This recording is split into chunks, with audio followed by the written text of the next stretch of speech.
individual responsibility and spectator behavior should represent respect for their opponent, the spectators, coaches, and game officials, as well as your own school and its representatives. The athletes performing tonight are friendly rivals of opposing teams. They are not enemies. Aggressive or threatening behavior from the spectators or any other inappropriate activity. This is Sholo Ford's presentation of high school football on iTalk 106.7 FM and iTalk1067.com. Also brought to you in part by Northland Pioneer College, Ace Hardware of the White Mountains, Honda Ski and Outdoor Sport, Deemer's Glass, Beeler Orthodontics, Summit Regional Medical Center, Octopus Car Wash, Mountain Mobile Auto Glass, and Little Bluebird Studios. And now, Sholo Ford presents high school football on iTalk 106.7 and worldwide on iTalk1067.com. 10-4.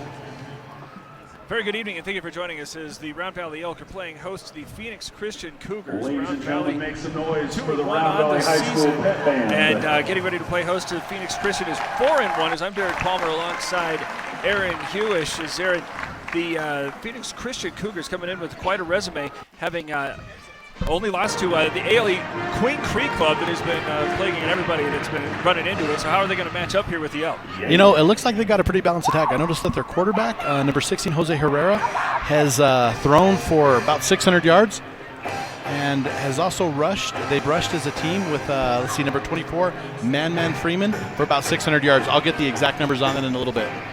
What's Round Valley going to be trying to do here? I think Round Valley needs to embrace the home of the Dome. Embrace the home of the Dome. I think since I've been around the White Mountain football, I think the Dome is probably the toughest place to play, although one of the nicest and coolest places to play. It provides a great atmosphere, and I think if Round Valley embraces that atmosphere, they can definitely do what they can to win this game. All right, so let's give you the Ace Hardware keys to the game. Ace Hardware has a 24/7 locksmith. The next time you're locked out of your car or just need a key replaced any hour of the day or night, any night of the week, call Ace Hardware, your helpful place with 3 locations in Pine Top, Overguard, and Sholo. We're going to start over here with the Phoenix Christian Cougars and the quarterback in Jose Herrera. Herrera, as he just had mentioned, has thrown for 609 yards. He's good for 64% of his completions. It was not really airing it out an awful lot, though, but good for about 120 a game. You know, I was looking down at this, and I think that their one loss is probably the glitch on their record. Other than that, it looks like he's gone for a little bit more in the 4 wins that they've had. So this one got Man Freeman, who's primarily coming out of the backfield as a ball carrier. 692 yards already in just 5 games. You know what? I'm not a mathematician, but that's an average of over 100 yards a game. So he was definitely going to be a key to what the Cougars need to do in this game tonight. On the Round Valley side, Taven Bevels is going to be quarterbacking. What does he bring to the table? You know, I'm just knowing the young man and knowing the name and knowing his reputation, it's got to be leadership. I think he does what he can to get his team rally around him as a leader, and direct the offense. All right, those are the keys to the game. Ace Hardware has a 24/7 locksmith. The next time you're locked out of your car or just need a key replaced any hour of the day or night, any night of the week, call Ace Hardware, your helpful place with 3 locations in Pine Top, Overguard, and Sholo. This is Sholo Ford's presentation of high school football on iTalk 106.7 or iTalk1067.com. Who sells the #1 truck in America? Hey, you know, you guys didn't tell me you were starting. That's right. Not only do they sell it, Sholo Ford is the best place to buy it. Why? Guy Hatch guarantees it. In fact, he guarantees you'll get the best deal on your next Ford car, van, or SUV as well. It doesn't matter what you buy. Sholo Ford has the best deal. Sholo Ford on the east end of the Deuce and at sholoford.com. Orthodontist Dr. Joshua Beeler has been providing family-friendly orthodontics in Sholo and the entire White Mountains since 2006. If you need braces, stop in and see the friendly folks at Beeler Orthodontics and meet their professional staff. Dr. Beeler and his team have the latest in orthodontics technology, and they work with each patient individually to custom tailor the most effective treatment plan for the best results. Beeler Orthodontics is a proud sponsor of high school sports. Beeler Orthodontics, live to smile, love your smile. Want to go fishing? Head to Honda Ski and Outdoor Sport. They have fishing supplies, outdoor fishing attire, and fishing gear, plus all kinds of bait including live worms, flies, and lures. The staff are experienced anglers, and they can advise you on what you need, where to go, and what type of bait the fish are biting on. Plus, pick up your fishing, camping, and boat permits. When you think fishing, think Honda Ski and Outdoor Sport. Located on Highway 260, 1 mile before the casino. When you think glass, think Deemer's Glass in Lakeside. Deemer's Glass offers the best selection of quality glass with affordable prices. They do full home window packages, replacement windows, custom shower doors and enclosures, custom mirrors in many shapes, styles, and colors, glass doors and hardware, commercial glass for buildings and offices, skylights, screens, fire-rated glass for your fireplace or stove, window film, and more. Visit Deemer's Glass today on Porter Mountain Road in Lakeside or call 1-888-GLASSMAN. You've been there, waiting forever at the gas station for the guy to free up so he can fill up your propane tank. Or worse, when the only qualified propane technician decided to stay home that day. Yep, you've been there and I have too. That's why now I get my propane from Ace Hardware every time. You get Ace Hardware's world-famous customer service when you stop in for propane. That's right, you get in, you get out, and you get a great deal on propane and everything else. From Ace Hardware at their locations in Pine Top and Heber. Ace Hardware is proud to support White Mountain sports. Summit Healthcare Regional Medical Center is a proud supporter of high school sports. Many of our local sports players were born at the hospital, where Summit Obstetrics offers comfortable individual rooms for mom and baby. In case of a sports injury, the hospital ER is always staffed and prepared to take on the most serious injuries, and Summit features an advanced diagnostics department with state-of-the-art equipment. The Summit Healthcare orthopedic and therapy teams can help sports players overcome injuries and return to the game. Summit Healthcare Regional Medical Center wishes all players a successful and healthy season this year. I chose Northland Pioneer College because their prices were affordable. I've learned everything about the hair, skin, and nails.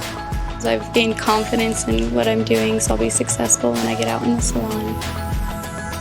This is an industry where I'll always have a job, and a job where I can express my creativity and make my own hours. I have transformed my life by coming to NPC.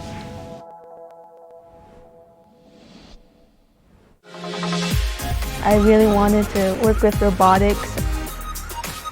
When you come here, you have to act mature and meet deadlines. It's going to help me and my associates, in which I'll be a step closer in college. I'm going to have to apply these skills to the workforce. My ultimate career goal would be to be a mechanical engineer. NPC is transforming my life.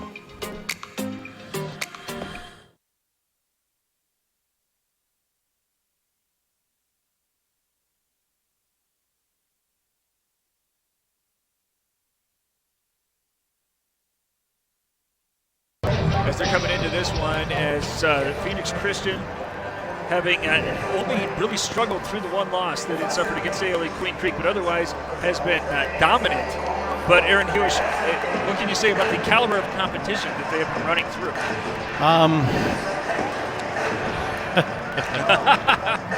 Be political. They put together a very tough schedule. A few years ago, they were really down. They've done what they've needed to do to get the kids to come to Phoenix Christian to build their program, and they're trying to set a tough schedule and a tough precedent. I don't think that North Point prep game was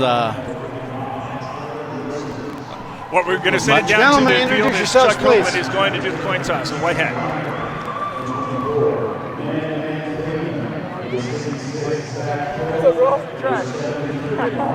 Everybody ready to play a good, clean game of football? Yeah, that's what we want to see. This is a head. This is a tail. Okay, you're going to call it in the air where Mr. Sneed can hear you. I will flip the coin. If I don't catch it, we'll pick it up and do it again. It's a head. Okay, you won the toss. You're going to receive. Which way would you like to kick? Okay, put your backs here. You guys come with me here. Put your backs here. Okay, you won the toss, you'll receive. Shake hands again, come out, let's play hard. All right, there you have it. The Phoenix Christian Cougars win the toss and elect to receive here all the way up in Eager, Arizona, far from home, and ready to get the offense rolling. I always got to wonder about a team that kicks the ball first. It means they have a lot of confidence in their offense. They have a lot of confidence in their game plan. They have a lot of confidence from watching film and different things, so it's going to be interesting to see what this offense does, electing to get the ball to start this game. We're playing out here under the dome. Controlled elements as everything is starting to get a little bit chilly up here. But Phoenix Christian ready to take the field wearing gray hats, white tops, white pants. Round Valley set to kick it away wearing black hats, gold tops, and black pants. You know, Derek, I'm looking at something here, and I've noticed that Round Valley's played 3 games, if I'm not mistaken, and this Phoenix Christian team's played 5. How do you think that factors in with injuries and the things we see in high school football? I don't know how to respond to that, but how do you think? I don't know. I got to think that a team with 5 games under their belt is going to be a lot more sound as far as play calling, as far as working things together. And I got to think a team that's only played 3, who's had a couple bye weeks, is going to be much healthier as we get things going here. Well, the Cougars are out there ready to get this underway as walking back and to receive on his own 10-yard line is Howard Russell. Now walking back toward the 5. One of our key players, Man Freeman, is also standing at the 5. Is getting ready to kick this underway for the Elks, Riley Hamblin.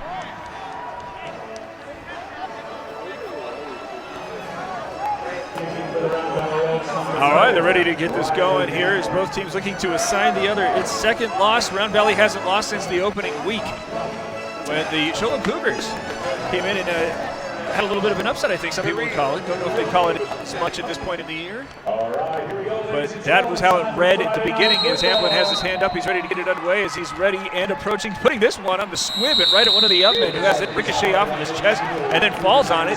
So excellent field position to begin here for the Cougars, going to be getting on their own 49-yard line. Easton Reinhard is there on recovery. He's one of their pass catchers, so pretty good hands, as he was able to tumble the top and set it up. Jose Herrera with excellent field position just on the Cougars side of midfield here in the opening possession. Let's keep an eye on number 24 here. Man, he's in the slot. Going under center, Herrera. As everybody really bunched up close to the line. Man going in motion, now gets the handoff. Dropped down and in the backfield.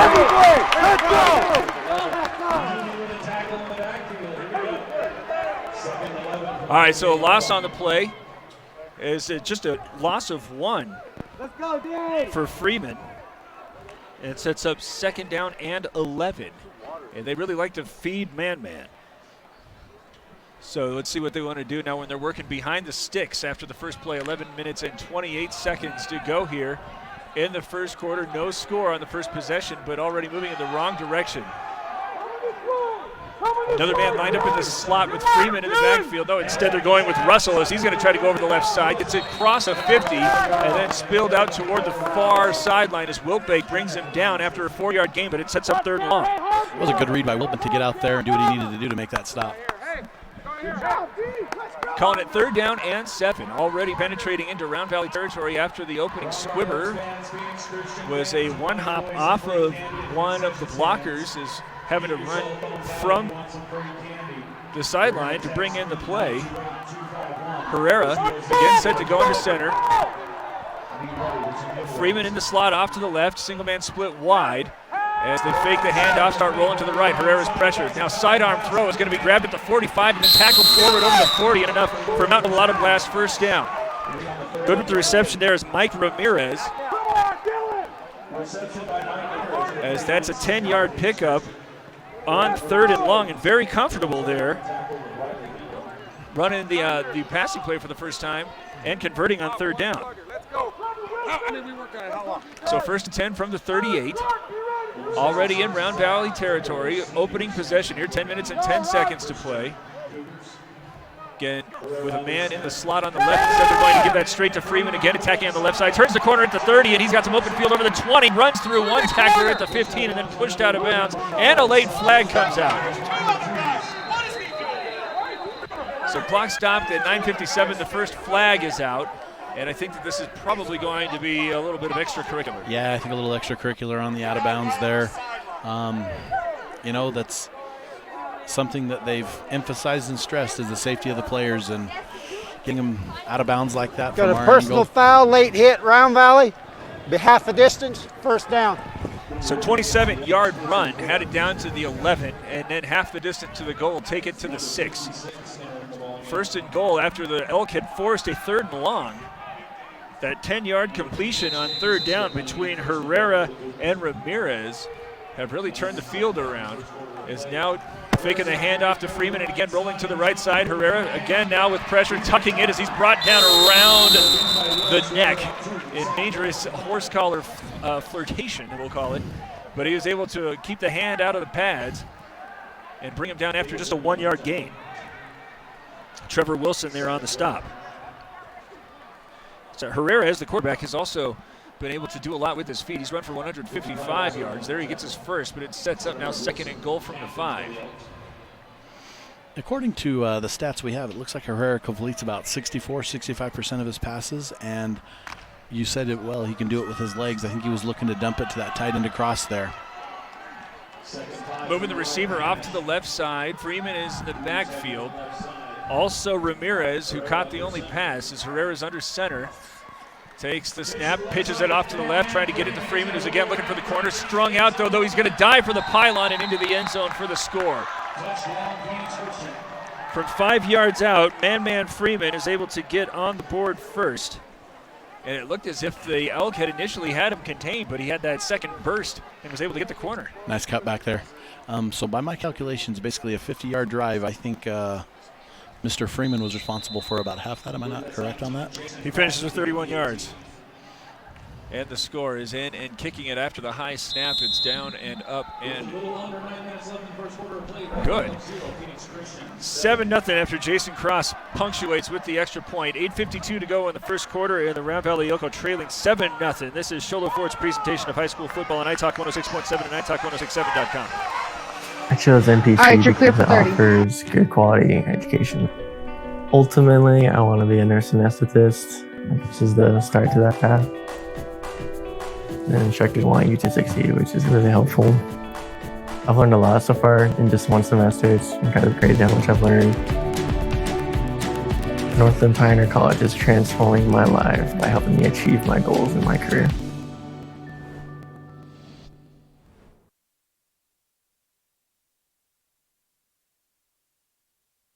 They'll have to respond after the Phoenix Christian Cougars came into the Dome, won the toss, and took it 51 yards, most of which on the legs of man Freeman, who has good for 31 yards on 3 carries and the score.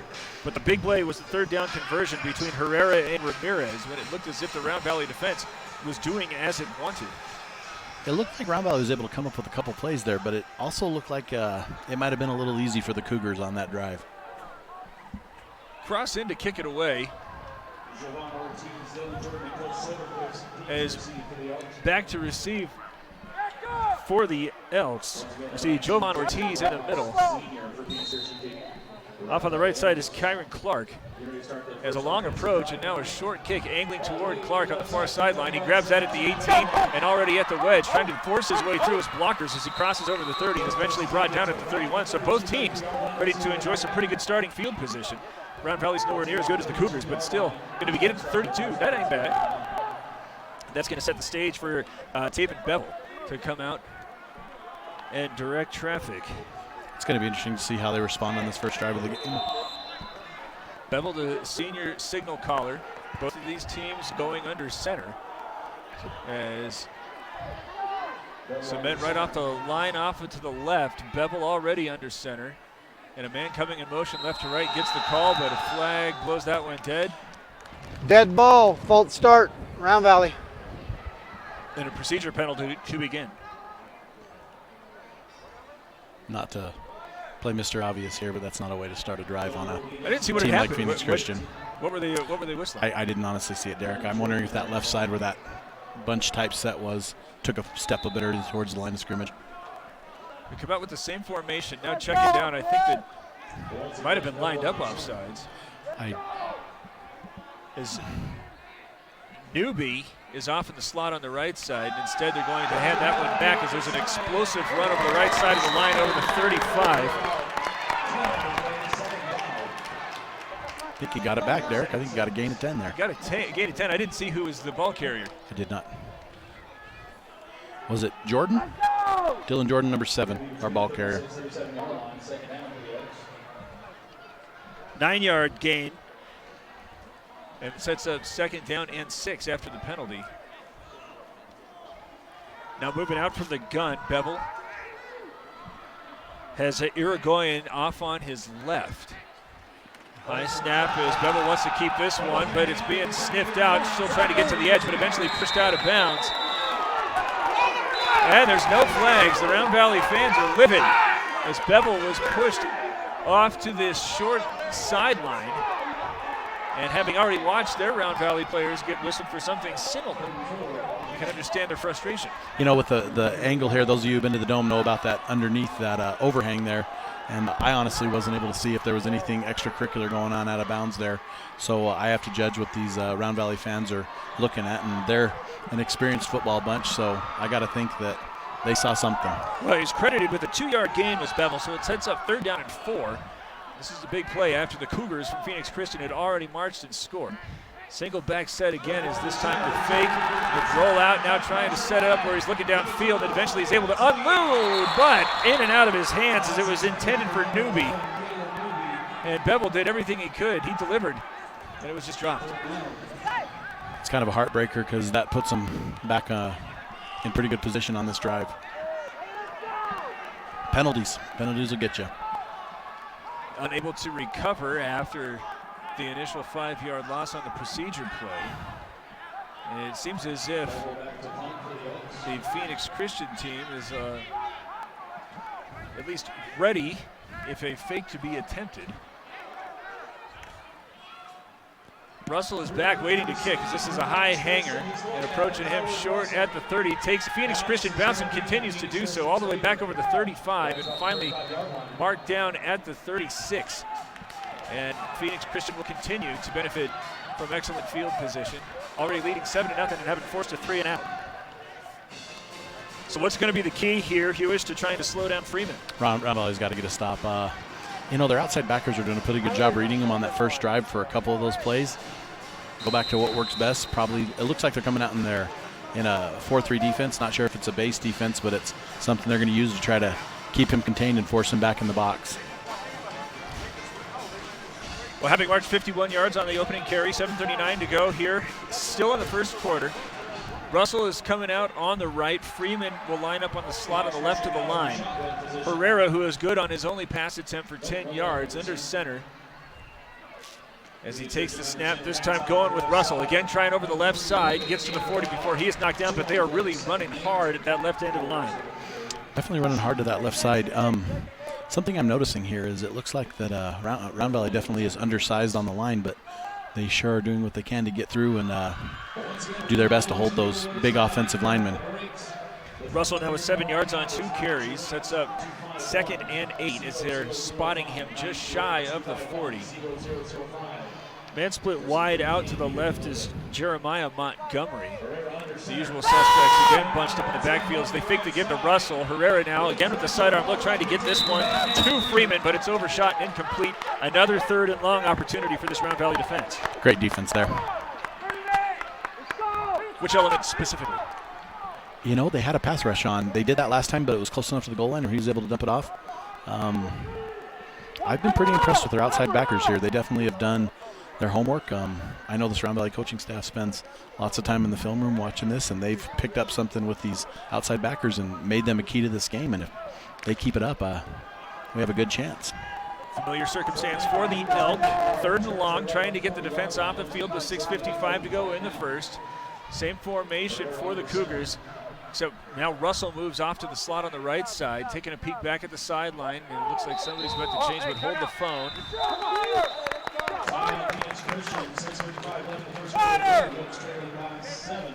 Timeout taken by Phoenix Christian. We'll take it with them with 6:55 to go. 7-0 the Cougars lead. This is Sholo Ford's presentation of high school football on iTalk 106.7 and iTalk1067.com. Who sells the #1 truck in America? Sholo Ford.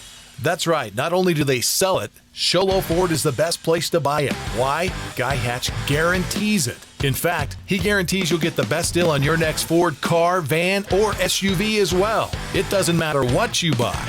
Sholo Ford has the best deal. Sholo Ford on the east end of the Deuce and at sholoford.com.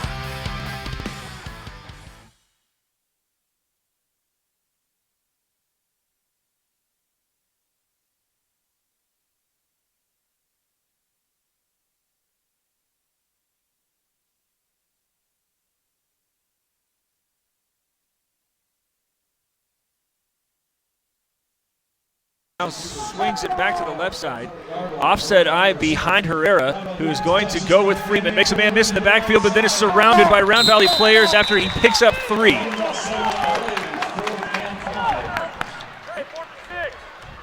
Derek, I'm pretty impressed with these guys up front for Round Valley. They're definitely undersized, but they sure are doing what they can to push this big offensive line back. So it looks as if the Round Valley defense will pick up the stop.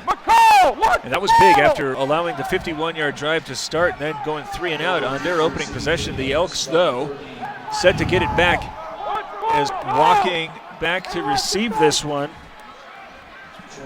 is Bevels.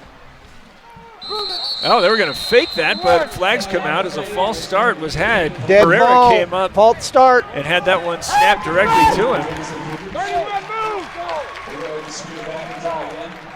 I got him. Much better. Got him.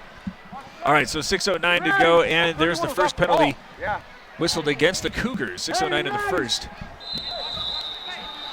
Cross is back out to do some punting, and another timeout is taken by Phoenix Christian. 6:05 to play in the first quarter, and the second timeout burned by the Cougars. 7-0 they lead. This is Shola Ford's presentation of high school football on iTalk 106.7 and iTalk1067.com. Orthodontist Dr. Joshua Beeler has been providing family-friendly orthodontics in Show Low and the entire White Mountains since 2006. If you need braces, stop in and see the friendly folks at Beeler Orthodontics and meet their professional staff. Dr. Beeler and his team have the latest in orthodontics technology, and they work with each patient individually to custom tailor the most effective treatment plan for the best results. Beeler Orthodontics is a proud sponsor of high school sports. Beeler Orthodontics, live to smile, love your smile.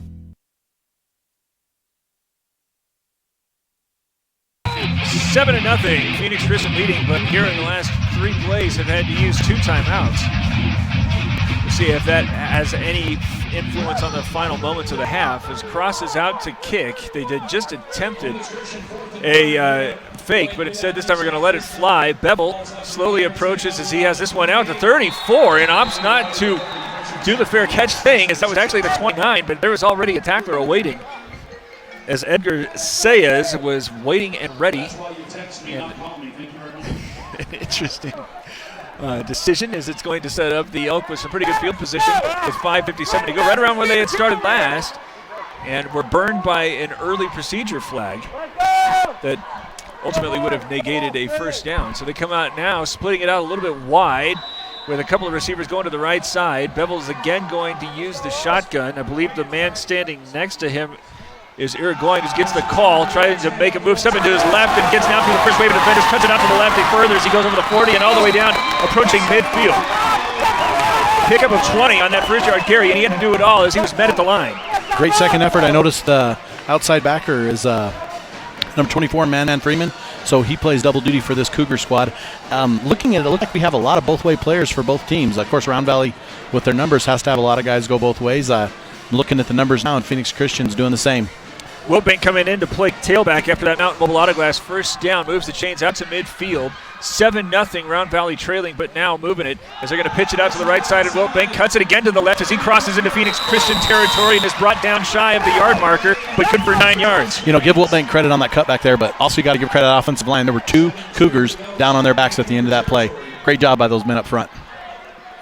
So the Elk getting it done on the ground, penetrating into Cougar territory for the first time today, and set up now with second and a long one, as Dylan Jordan is in as the running back, again splitting 2 receivers out wide to the right. Bevel waiting for the shotgun snack as they again go with the ground attack. Jordan is going to pick up the Mountain Mobile Autoglass first down, 5 yards on that carry. Derek, I think that's 3 plays in a row that they've utilized that cutback. Again, we got to credit the men up front. Let's not underestimate them. And they're, the eye test here tells me that they're a little bit undersized from this Phoenix Christian squad, but yet they're the ones doing the pushing around. A tribute to those guys. 5 minutes to play in the first quarter as Irigoyen shuttles in to operate as the running back. 7-0 Round Valley trails. Same formation with 3 receivers potentially going out to the right. 1 man lined up in the slot, and again going to go with the ground attack as Irigoyen goes over the left side, trips over the 35 and gets down to the 34. Anderson there with the stop as he picks up 3 yards, but right now it's the ground and pound thing for the Elk. Second down and 7 as they're already breaking huddle. This drive started on the 30 as Wiltbank is in again as the tailback. Bevel from the gun as he has an extended call. Now fakes the give. He's going to take it around the right side over the 30, then cuts back to the left and gets over the 26. Pickup of 8 and good for a Mount Mobile Autoglass first down after Fleming brought him down. Clock momentarily stops to reset these change, and their white hat is winding it up. We've got 4 minutes left to go in this quarter. Put it down to the 26 as Round Valley approaching the red zone, trailing 7-0. Irigoyen back in as the tailback, and Bevel continuing to use the gun. Takes the snap, drops back, now wants a quick passes. It was momentarily juggled and then eventually brought in by Clark. Kyron Clark with a 9-yard pickup as that was flirting with disaster. But there's the first completion for Round Valley, and it sets up another second and short, having now crossed over the 20. They're going to have to pull somebody out there to cover that receiver. We're going to have that again. Bevel with the shotgun snap, and again calling his own number as he steps around one tackler at the 15 and then brought down at the 12. Needed half of a yard, picks up 6, and it's good for another Mountain Mobile Autoglass first down. Do you think Bevel set that up as an option, or do you think it was called from the sideline? That was his number to take that and cut back? It looked like he was going with certainty as soon as he was able to get the snap. As it sets it up now just outside the 10. First and 10 from the 12. 3 minutes to go here in the initial. And Round Valley is now running downhill. Have only attempted one pass since this drive started on their own 30. Dylan Jordan in the backfield as 3 receivers come out to the left. Handoff goes to Jordan as he comes in this direction. Now cuts back to the right, gets over the 10. It'll be just a little 3-yard pickup after Anderson is there for the stop. It's impressive watching these Round Valley running backs run vertical and then take the positive yards that they'll give them. That's march the chains all the way down this field and put them in the red zone and hopefully in some scoring position here. Second down and 7. And again, this has been almost exclusively from the ground game, as the one pass went for 9 yards, but otherwise every yard gained has been with the feet. As Seth Wiltbank comes in, now standing on Bevel's right. The 3 receivers now going to the right side as Wiltbank starts the option and again cuts back to the left after he crosses over scrimmage and is brought down at the 6. Another 3-yard pickup. It'll set up third down after Anderson is good for another stop. Nice job, Bevel, calling his number there again, and again making those cutbacks inside on those offensive linemen. Irigoyen back in to replace Wiltbank as the receivers are again going out to the right. Well, this time they're going to keep some men on the line as Clark, the lone man, split onto the far side. Offset eye behind Bevel. Going toward the strong side as a handoff is given to Irigoyen again with the cutback as he puts his head down as he crosses over the 5 and he's able to cross over the 2 and pick up the Mountain Mobile Autoglass first down. Stopped at the 1 to set up first and goal. Well, they've definitely done what they can to move the chains on this drive. Some strong running there for Mark Irigoyen, as it looked like he was going to be held up right at the point of attack, but just put his shoulders down, was able to drive some tacklers back a couple of yards and all the way to the 1. He's still back there, same formation as a new receiver, and Hamblin is split wide to the right. Going under center, Bevel this time gives it to Newby, but he is going to be stopped shy of the line of scrimmage, dropped for a loss. Actually, it looks like they gave him forward progress. He actually might have had a slight gain on that, watching the head linesman and the linesman spot that. Well, the important element is he's not able to penetrate the goal line. They have time for another play, maybe 2 here on second and goal with 40 seconds to go. 7-0 they trail. Bevel again going under center again with the offset eye behind him. Single man split wide right. This time going to Irigoyen, who has the football, but it's picked up by one of the Elk. But they're going to move away from the end line, and Trevor Wilson there fortunate to maintain possession.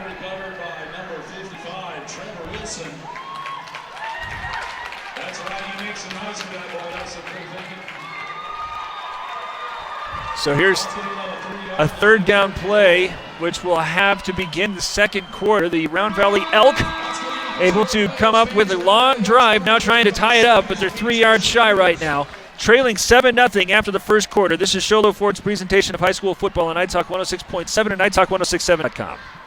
Want to go fishing? Head to Honda Ski and Outdoor Sport. They have fishing supplies, outdoor fishing attire, and fishing gear. plus all kinds of bait including live worms, flies, and lures. The staff are experienced anglers, and they can advise you on what you need, where to go, and what type of bait the fish are biting on. Plus, pick up your fishing, camping, and boat permits. When you think fishing, think Honda Ski and Outdoor Sport. Located on Highway 260, 1 mile before the casino.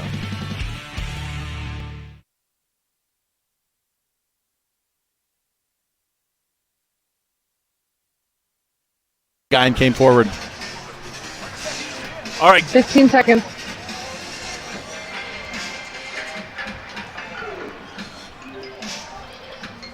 Seven 0 here in the Dome. Round Valley trailing, but put together a lengthy drive that has thus far traveled 67 yards.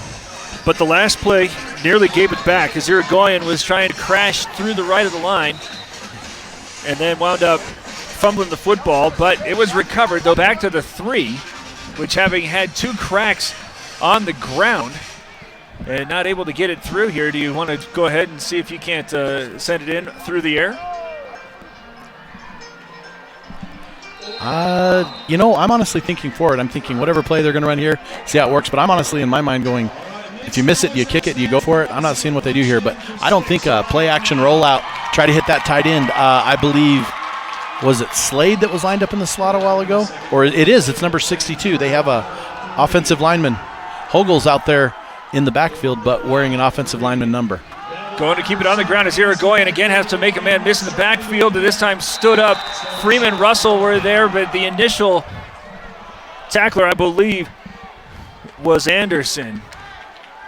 And it looks as if they're just going to try to make sure they get some points after taking it all the way down to the 1. A little bit of a disappointment, maybe. I think it's important to get points on the board here, but I do think that fumble definitely into the half hurt him. In to do the kicking is Sergio Commune, who's trying to get this in from 19 away. Snap is good and down, and the kick is up and also good. So 7-3 after the 66-yard drive will end with that 19-yard field goal. 11:13 to go in the half. And Round Valley trails 7-3. This is Sherlock Ford's presentation of high school football on iTalk 106.7 or iTalk1067.com. When you think glass, think Deemer's Glass in Lakeside. Deemer's Glass offers the best selection of quality glass with affordable prices. They do full home window packages, replacement windows, custom shower doors and enclosures, custom mirrors in many shapes, styles, and colors, glass doors and hardware, commercial glass for buildings and offices, skylights, screens, fire-rated glass for your fireplace or stove, window film, and more. Visit Deemer Glass today on Porter Mountain Road in Lakeside or call 1-888-GLASSMAN. 11:13 to go here in the half. Round Valley is able to get points on the board, but still trailing 7-3. The interesting conversation has been if the opening kickoff was an attempted onside or just a squib effort to try to keep it away, particularly for man-man Freeman. Let's see what they're going to come up with now. It looks as if the Cougars, well, Freeman's not back. Instead, they got Jeremiah Montgomery and Howard Russell standing at the 20. And another squib is going to hang up and go toward Russell. He takes it at the 21, starts moving to his right. Got some blockers there as they seal the edge as he turns it up at the 35, 40, and then over the 45 with 2 men to beat, but he's going to be brought down by both. As credit, initially Riley Hamblin, who was also there, helped with Denelson Wilkins. But I think that explains the squibs. So both of their drives here, both of their drives from kickoff are going to result in about the same field position as they got. So they're about 51 away from the end zone here. It's the first time fired off of one of the blockers' chests. This time run to the 49. And here comes Herrera, who has orchestrated a 51-yard drive and been a fallen victim by the Round Valley defense, forcing a 3-and-out. As here comes Freeman, who has 34 yards off 4 carries. He is lined up behind Herrera, who gets the call, runs straight ahead as he's stopped at the 48 after he crosses into Round Valley territory, and he picks up 3 yards. Irigoyen there with the stop to set up now. Well, I guess they're going to give him forward progress all the way out to the 47 to make it a 4-yard gain, but it was a fleshy 4-yard gain to be sure. This time huddling up as they're sending Herrera to the sideline every play, but this time operating a little bit more deliberately with the 7-3 lead. Just trying to make sure that they're not going to put the defense back out there after the Round Valley offense just marched on him. Freeman again back as they're going to give it to him on the pitch, going to the right side as he runs through one tackler, has the first down over the 40 and all the way down to the 35. Needed to pick up 6, and he was able to get it all the way out for 12 in a Mountain Mobile Auto Glass first down.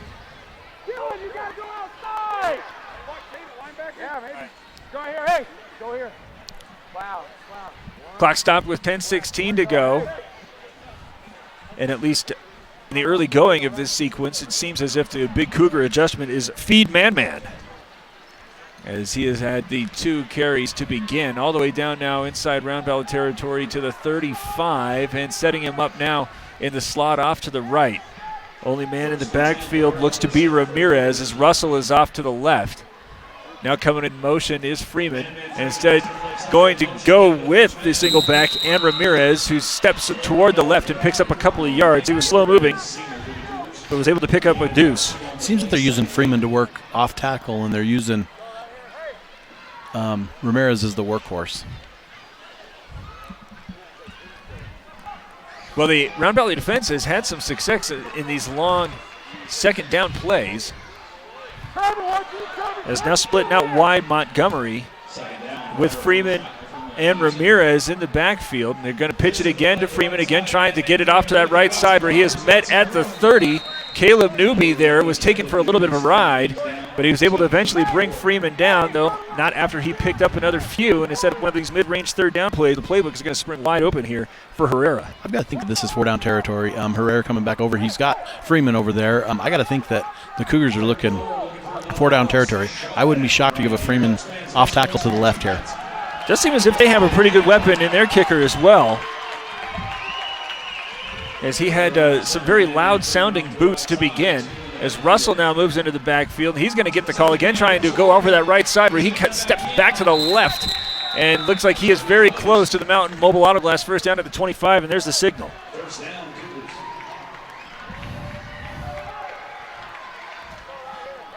$8:50 to go, 7-3. Phoenix Christian is in front, and now approaching the red zone after Round Valley was denied at first and goal on the 1.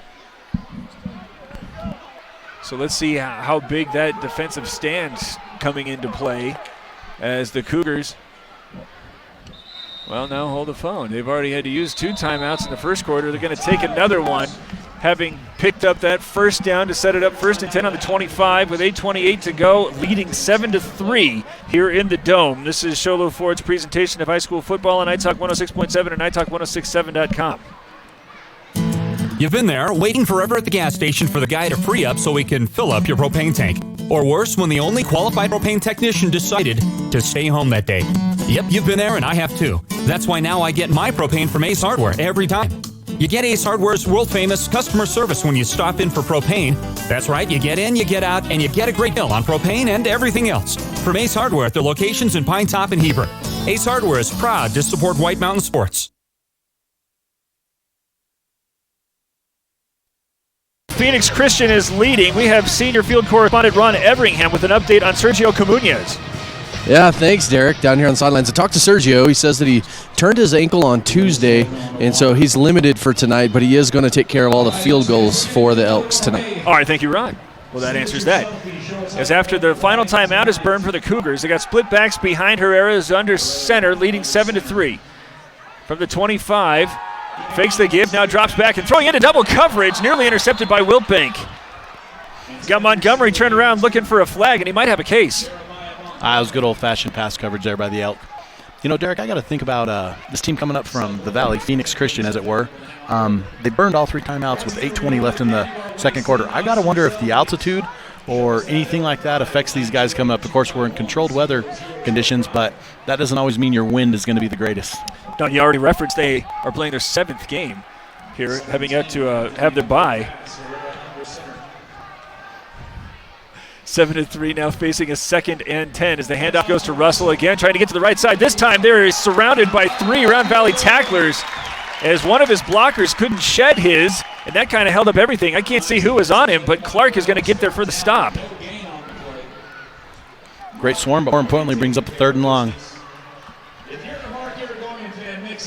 They had attempted a pass on 2nd and long.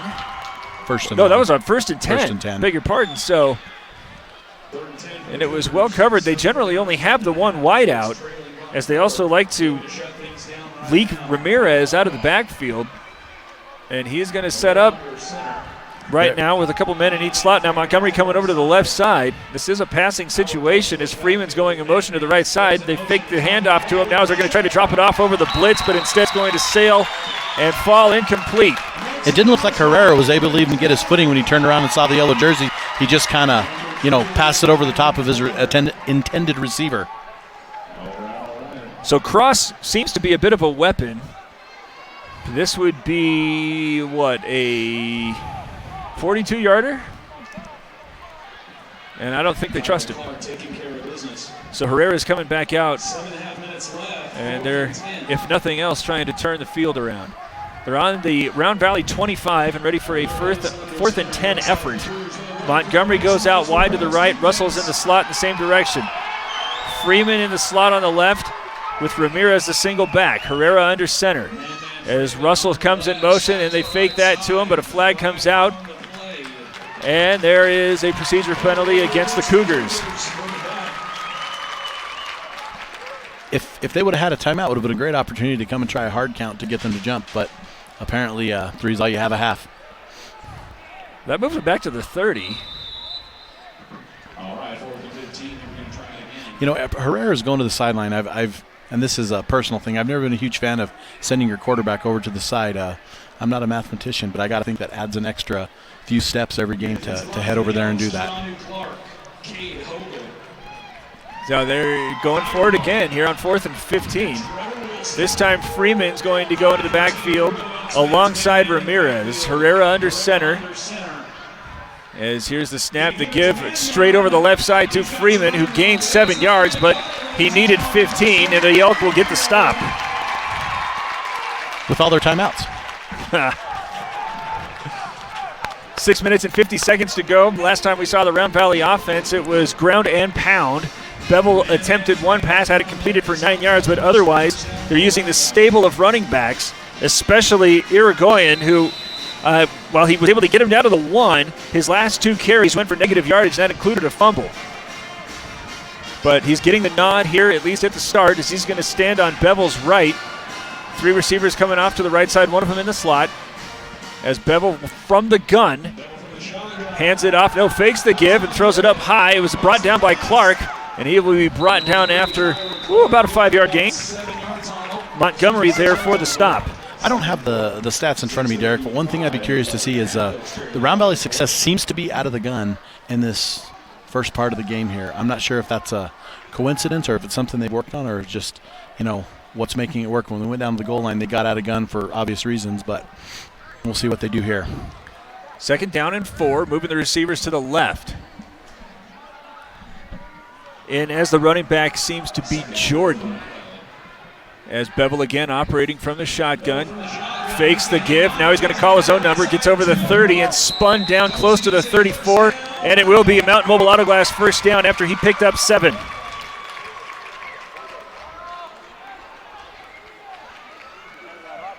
"24 yards now for Bevels. I do notice that Irigoyen's in the game at this point too. I'm looking for a ground and pound to him in this situation right here. 5:50 to go here in the half, trailing 7-3, but again, already having moved the chains. Irigoyen standing on the left, and instead they're going to throw it out to Clark, who again has a hard time hauling it in. He's caught both passes that have been completed for 14 yards, but he also has those 2 costly drops.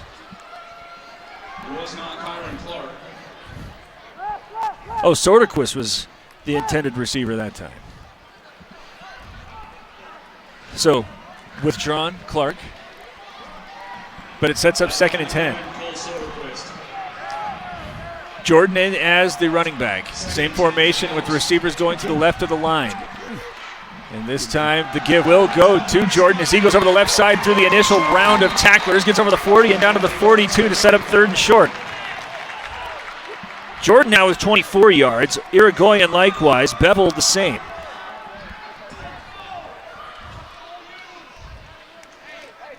You know, Derek, one thing I'm looking at here is this Phoenix Christian team seems to have a lot of hands on the hips, whereas the Round Valley boys seem to be a little more fresh. And again, that fatigue, that altitude that is spoken of earlier might play a little bit of a factor here at the latter part of this first half. I think they've ascended about 1 mile into the atmosphere to play this game relative to what they're used to. As Irigoyen is in as the running back, standing on the right, now approaching, and they're going to get a couple of the Cougars into the neutral zone. Dead ball, encroachment. And that will be good for a Mountain Mobile Auto Glass first down. I'm not a rules expert, but I'm not sure you can do that. I think they're going to get 5 yards for doing that. That is the third Phoenix Christian penalty, but the first time it has really harmed, as it will move the sticks out to the 47 of the Elk. 4:50 to go. Round Valley with the football trailing 7-3, but this is the second drive in as many opportunities that they have been able to move the football, and again, really going with the ground game to do so. As Bevel, this time with Wiltbank in on his right, again using the shotgun. Moves the pocket to the right after the snap and sets it up to try to get the receivers downfield, and now has a wide open Wiltbank over into 50 and over the 40 and all the way down to the 32. Wiltbank pushed right out on the 30. Great job by Bevel to stay patient, find an open receiver. Wasn't the prettiest throw, but that's not what matters, is it? Wiltbank with the reception for the Mountain Mobile Auto Glass first down. What'd you have that down for, Derek, as a gain? 20 yards. Looks like it might have been 21. I was going to say 20 and a half, but that's just me. Stops play with 4:24 to go in the half, 7-3, Round Valley trailing, but again moving the sticks. Wiltbank in again as the running back, as this time Clark had a hard time bringing that one in, but it was a little bit behind him.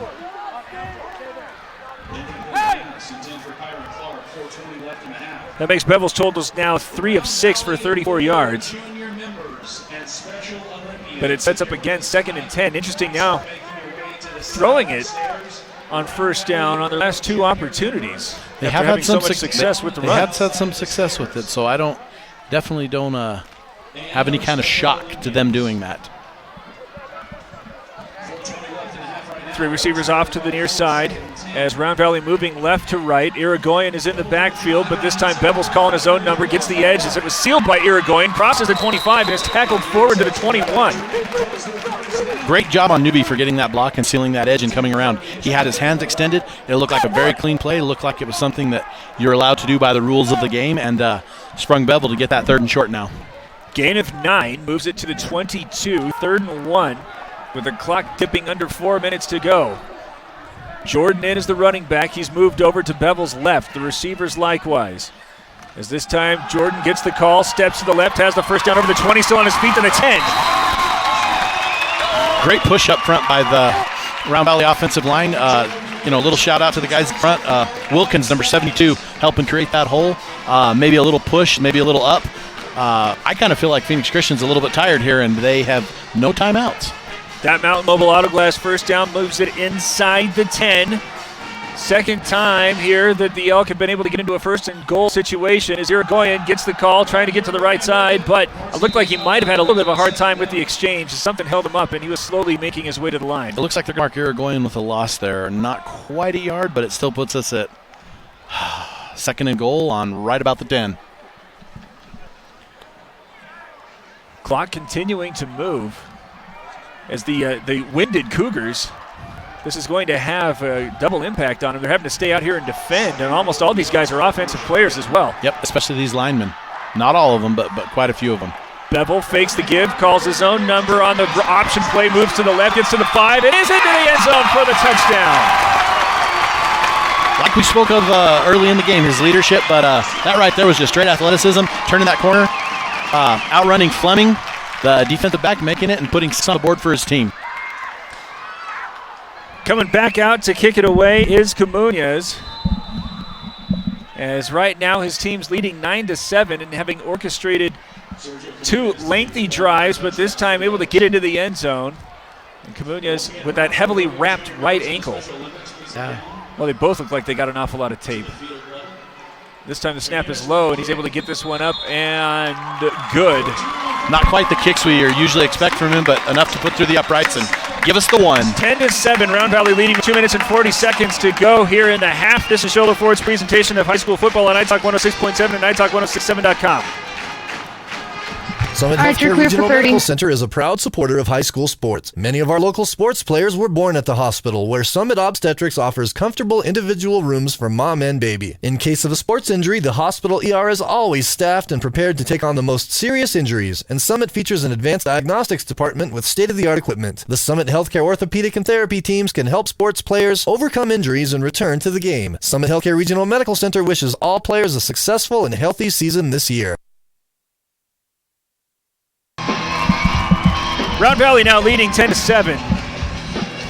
Having been denied the end zone on 1st and goal from the 1 on the previous possession, this time Bevels is able to run it in from 10 yards out, but the play of that drive was the 20-yard pass he was able to complete while moving the pocket to the right side and hit Wiltbank for 20 yards.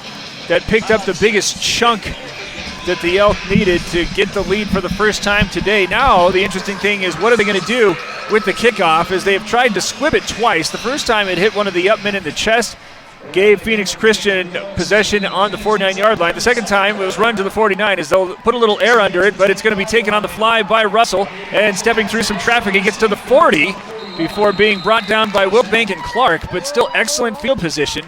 But 2 minutes and 35 seconds to play with and no timeouts, having used 2 of them in the first quarter.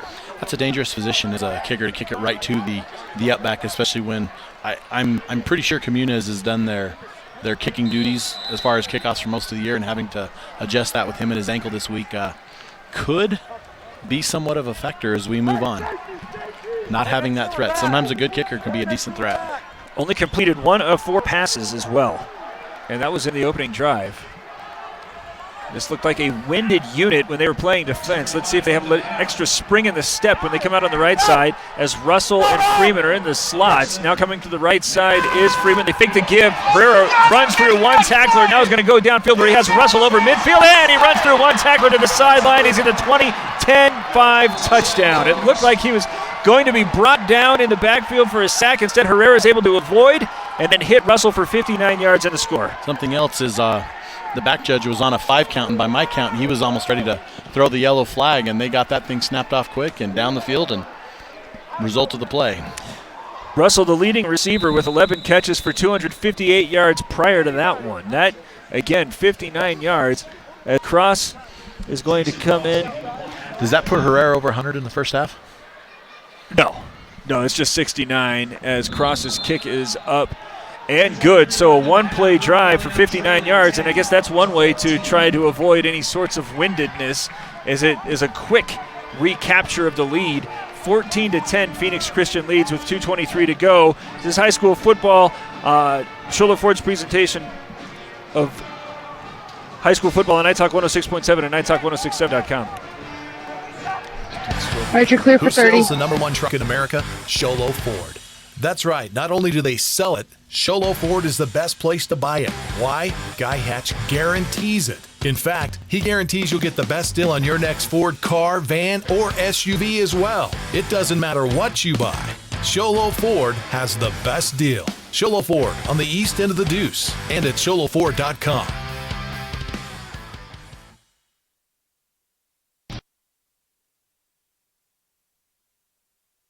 Cougars with 2:23 to go. Round Valley has been really using the ground game, though Bevels is 3 of 6 for 34 yards. So they have demonstrated that they can air it out, but far more comfortable using the 3 running backs to really, 4 when you're including Bevels. Interesting to see what happens with this kickoff here, if they're going to put it deep and put a lot of green between Round Valley and the end zone, if they're going to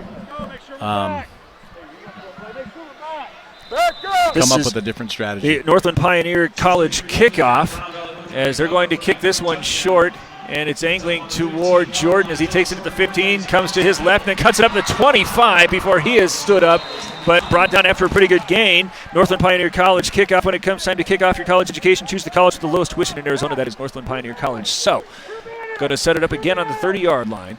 They've been in this situation before, but this time with just 2 minutes and 18 seconds. It'll be interesting to see what Round Valley does with their ground and pound approach with this clock slowly creeping under 2 minutes. They do have all of their timeouts, though. Yes, I'm very well aware. And they're going to have 2 receivers coming out on either side, with Wiltbank now the lone man, and now comes out wide to the right. Set it up the screen as he's going to catch that one and immediately have to make men miss, but he's able to run forward down to the 34. Tackled Picks in up bounds. 5 yards, but the clock moves. Clock moves. It'll creep under 2 here while the ball's set. Looks like they're going into somewhat of a hurry up. Looks like Bevels giving signals off his leg here. Same formation, this time trying to throw it over the middle where it was nearly intercepted. The intended receiver was Hamblin, but Russell was almost able to dive in front of it.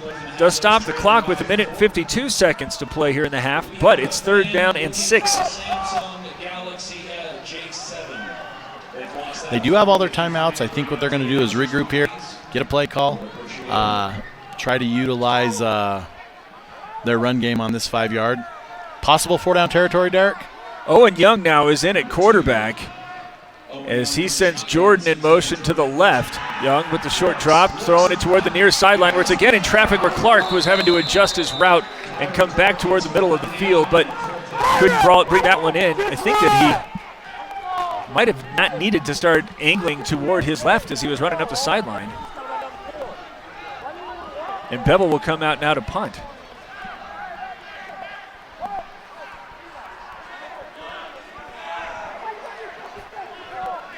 So I couldn't see if Bevel was involved in that play at all. I didn't notice either.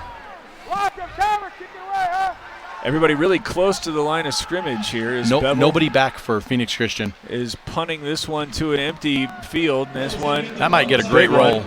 30-yard bounce to the 25 and rolling now inside the 20 all the way down to the 16. And that is where it is down with 1 minute and 33 seconds to play. 14-10, Phoenix Christian leads. They had won the toss and elected to receive, and were able to get that punched into the end zone for an early 7-0 lead, then force a 3-and-out. And at that point, it kind of looked like the Elk were in a little bit of a gasp. But then the Elk turned around and forced a 3-and-out and went on a 66-yard drive that ended with a field goal. Round Valley forced another stop before getting it into the end zone for the first time. But last time we saw this Phoenix Christian offense, it was a 59-yard pass that made up all the distance that they needed to get it back and the lead back. So now handing it off to Freeman, again attacking that right side as he tries to spin back into traffic, but he is brought down by McCall. By running the ball right there, Derek, do you think Phoenix Christian is content with going into halftime with the 14? I think they're hoping that they might be able to punch one, but right now Round Valley doing a much better job, especially when they start swinging it out to the right side of that line. They've been really going after him, but the Elk doing a much better job, at least providing more traffic that Freeman is going to have to run through. If I'm Round Valley, I'm trying to keep in bounds and keep the clock moving. The clock just went under a minute, by the way. Curious to see what the Cougars dial up here. Split backs behind Herrera as Freeman again gets the call and again going to that right side, just shy of the 30, and set it up for 3rd and short.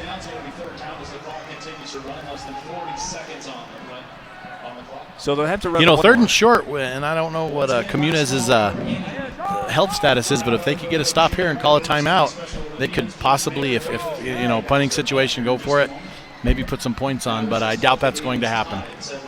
A little forward thinking that probably won't be. 16 seconds left. It looks like the Cougars are trying to make sure that this is the last play. I think that's a smart move by them.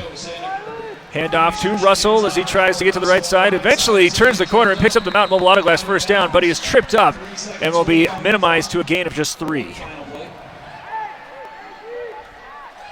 back up. Ready, play off. I play them all off. The clock winds, and I think that's going to be the end of the first half. Do it, but an eventful first half as Phoenix Christian uses a couple of big plays, most specifically that 59-yard drive on the previous possession to take a 14-10 lead into the locker room, having made the trip up the mountain, and at least after the first 2 quarters seem to be content, but it seems as if fatigue might become a pretty big factor here going into the second half. Round Valley looks like they're a little more fresh than the Cougars at this point. I think Round Valley's got to go in confidence saying, hey, it's 14-10. We did get points on the board in that first drive, and they also got to be sitting saying, hey, we get the ball to start this half. It's our home. Played a tied home and win on the road. I know is a baseball phrase we've all come to use, but I think Round Valley's got to look at that situation almost like that here. 14-10, the Elk are down. We'll continue our halftime conversation right after this at Charlotte Ford's presentation of high school football on iTalk 106.7 and iTalk1067.com. Who sells the #1 truck in America? Sholo Ford. That's right. Not only do they sell it, Sholo Ford is the best place to buy it. Why? Guy Hatch guarantees it. In fact, he guarantees you'll get the best deal on your next Ford car, van, or SUV as well. It doesn't matter what you buy. Sholo Ford has the best deal. Sholo Ford on the east end of the Deuce and at sholoford.com. Orthodontist Dr. Joshua Beeler has been providing family-friendly orthodontics in Show Low and the entire White Mountains since 2006. If you need braces, stop in and see the friendly folks at Beeler Orthodontics and meet their professional staff. Dr. Beeler and his team have the latest in orthodontics technology, and they work with each patient individually to custom tailor the most effective treatment plan for the best results. Beeler Orthodontics is a proud sponsor of high school sports. Beeler Orthodontics, live to smile, love your smile. Want to go fishing? Head to Honda Ski and Outdoor Sport. They have fishing supplies, outdoor fishing attire, and fishing gear. Plus all kinds of bait including live worms, flies, and lures. The staff are experienced anglers and they can advise you on what you need, where to go, and what type of bait the fish are biting on. Plus, pick up your fishing, camping, and boat permits. When you think fishing, think Honda Ski and Outdoor Sport. Located on Highway 260, 1 mile before the casino. When you think glass, think Deemer's Glass in Lakeside. Deemer's Glass offers the best selection of quality glass with affordable prices. They do full home window packages, replacement windows, custom shower doors and enclosures, custom mirrors in many shapes, styles, and colors, glass doors and hardware, commercial glass for buildings and offices, skylights, screens, fire-rated glass for your fireplace or stove, window film, and more. Visit Deemer's Glass today on Porter Mountain Road in Lakeside or call 1-888-GLASSMAN. You've been there, waiting forever at the gas station for the guy to free up so he can fill up your propane tank. Or worse, when the only qualified propane technician decided to stay home that day. Yep, you've been there and I have too. That's why now I get my propane from Ace Hardware every time. You get Ace Hardware's world-famous customer service when you stop in for propane. That's right, you get in, you get out, and you get a great deal on propane and everything else. From Ace Hardware at their locations in Pine Top and Heber. Ace Hardware is proud to support White Mountain sports. Summit Healthcare Regional Medical Center is a proud supporter of high school sports. Many of our local sports players were born at the hospital, where Summit Obstetrics offers comfortable individual rooms for mom and baby. In case of a sports injury, the hospital ER is always staffed and prepared to take on the most serious injuries, and Summit features an advanced diagnostics department with state-of-the-art equipment. The Summit Healthcare orthopedic and therapy teams can help sports players overcome injuries and return to the game. Summit Healthcare Regional Medical Center wishes all players a successful and healthy season this year. I chose Northland Pioneer College because their prices were affordable. I've learned everything about the hair, skin, and nails. I've gained confidence in what I'm doing, so I'll be successful when I get out in the salon. This is an industry where I'll always have a job, and a job where I can express my creativity and make my own hours. I have transformed my life by coming to NPC.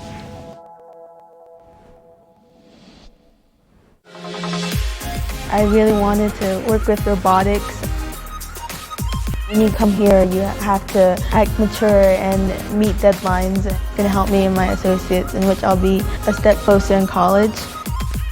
I'm going to have to apply these skills to the workforce. My ultimate career goal would be to be a mechanical engineer. NPC is transforming my life.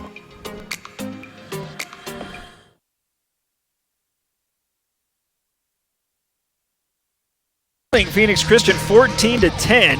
The Elk allowed the Cougars to go on a lengthy drive, a 51-yard drive to score that was punctuated by at least one really big play, wherein man Freeman was able to run off 27 yards, and then they used a 59-yard passing play between Herrera and Howard Russell to get both of their scores. The Elk only able to get it into the end zone once, despite being set up initially with a 1st and goal on their first trip toward the end line, and that's how we got to this 14-10 mark here at halftime. We're going to send it down to our senior field correspondent, Ron Everingham, who is going to give us updates aplenty. Ron, do it. Yeah, a few scores from around the state and the region. Down in the valley, we have ALA Gilbert 7, ALA Queen Creek 7 at halftime. Williams over Mogollon in the second quarter, 22-0. Winslow over Tuba City in the second quarter, 19-0. And Payson over Chinle, 43-0 in the second quarter. So it looks like we might have the close game here in the mountains. Derek? All right, thank you, Ron. Snowflake, of course, enjoying its bye week. I find that ALA Queen Creek, ALA Gilbert score quite intriguing. Because you assume they hate each other? No, ALA Queen Creek was the juggernaut to be, and everybody was competing for second place after the shellacking they put on Yuma Catholic. And to hear that it's 7-7 to a team that these Round Valley Elks beat a couple weeks ago down there, I find it quite intriguing. Do you also think they might hate each other, though? Since they share the same name? I don't know. I live around those Queen Creekians, and it seems as if they just don't like anybody. That might be them trying to get an edge. Well, anytime you have a rivalry game with schools named the same thing, you possibly could find two teams that hate each other. Is it Queen Creekian or Queen Creekianite? We could have an argument about that for the rest of the evening. How do you think that this is going to set up now, as you just referenced the Round Valley team that was able to go down to Gilbert and get that win a week ago, and now having such a hard time with these Phoenix Christian Cougars? Is this just a tribute to the Cougars, especially athletic backfield, or what do you think is the holdup here?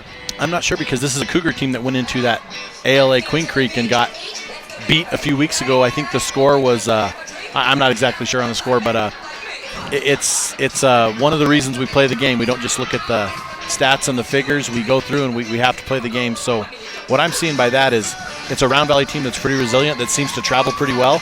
I don't think Phoenix Christian has probably left the confines of the valley, and it's probably the first time for a lot of their boys that they played here in this dome. And San Carlos. Well, San Carlos is okay, but in an environment like this for Phoenix Christian to come up and be up 14-10 up here in the end sphere is quite impressive, because it's a little bit of a different environment to come into the first time you play in here. Is it as simple as Round Valley needing to minimize big plays?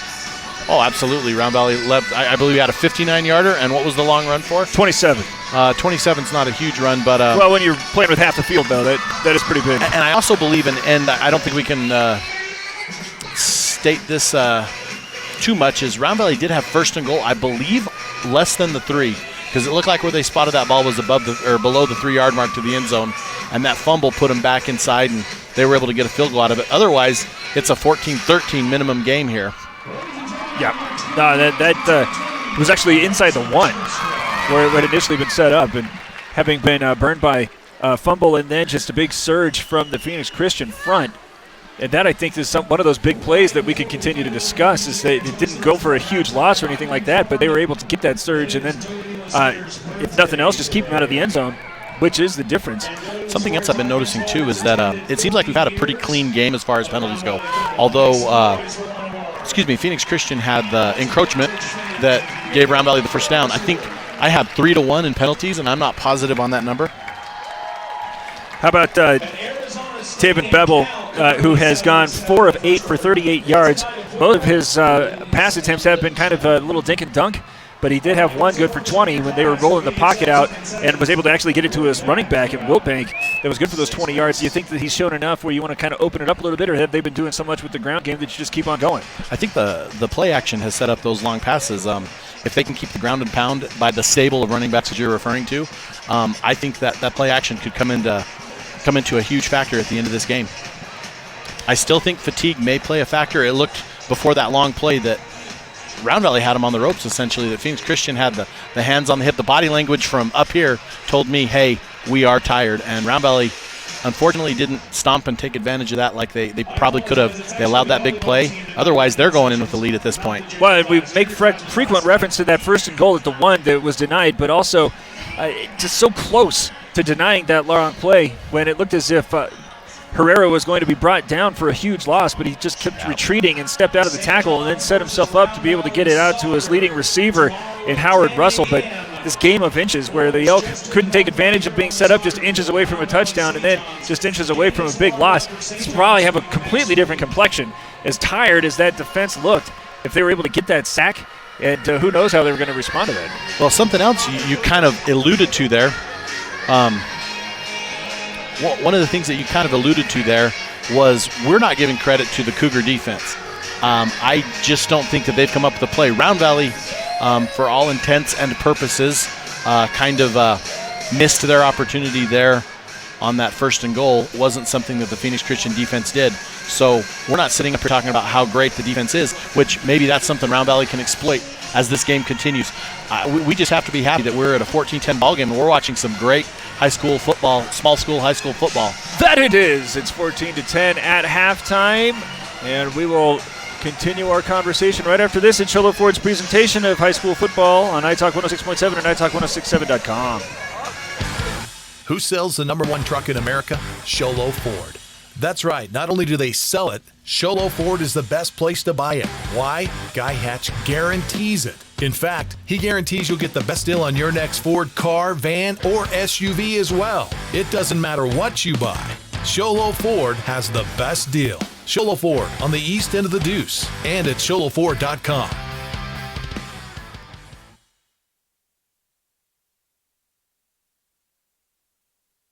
Orthodontist Dr. Joshua Beeler has been providing family-friendly orthodontics in Sholo and the entire White Mountains since 2006. If you need braces, stop in and see the friendly folks at Beeler Orthodontics and meet their professional staff. Dr. Beeler and his team have the latest in orthodontics technology, and they work with each patient individually to custom tailor the most effective treatment plan for the best results. Beeler Orthodontics is a proud sponsor of high school sports.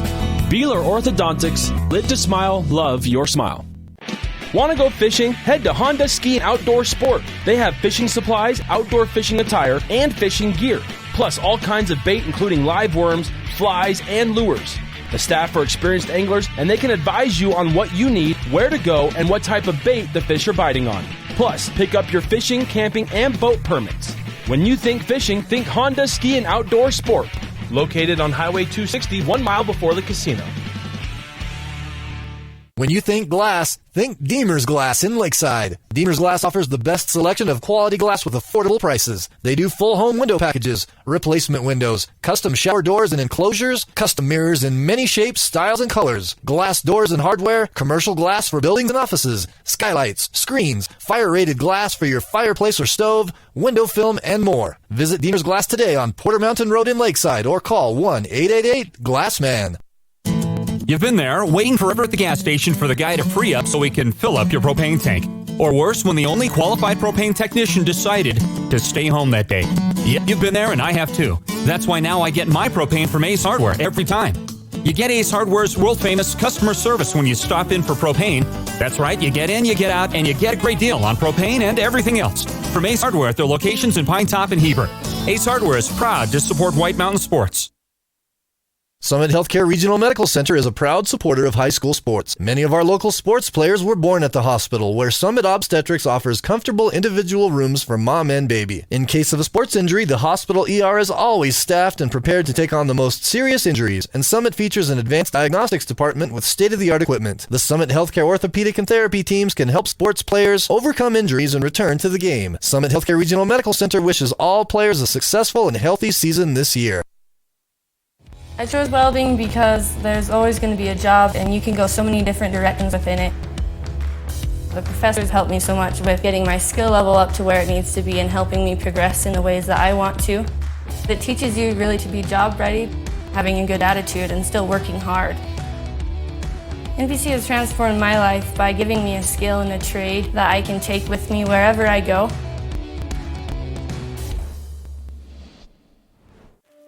I chose NPC because it offers good quality education. Ultimately, I want to be a nurse anesthetist, which is the start to that path. And instructors want U260, which is really helpful. I've learned a lot so far in just 1 semester. It's kind of crazy how much I've learned. Northland Pioneer College is transforming my life by helping me achieve my goals in my career.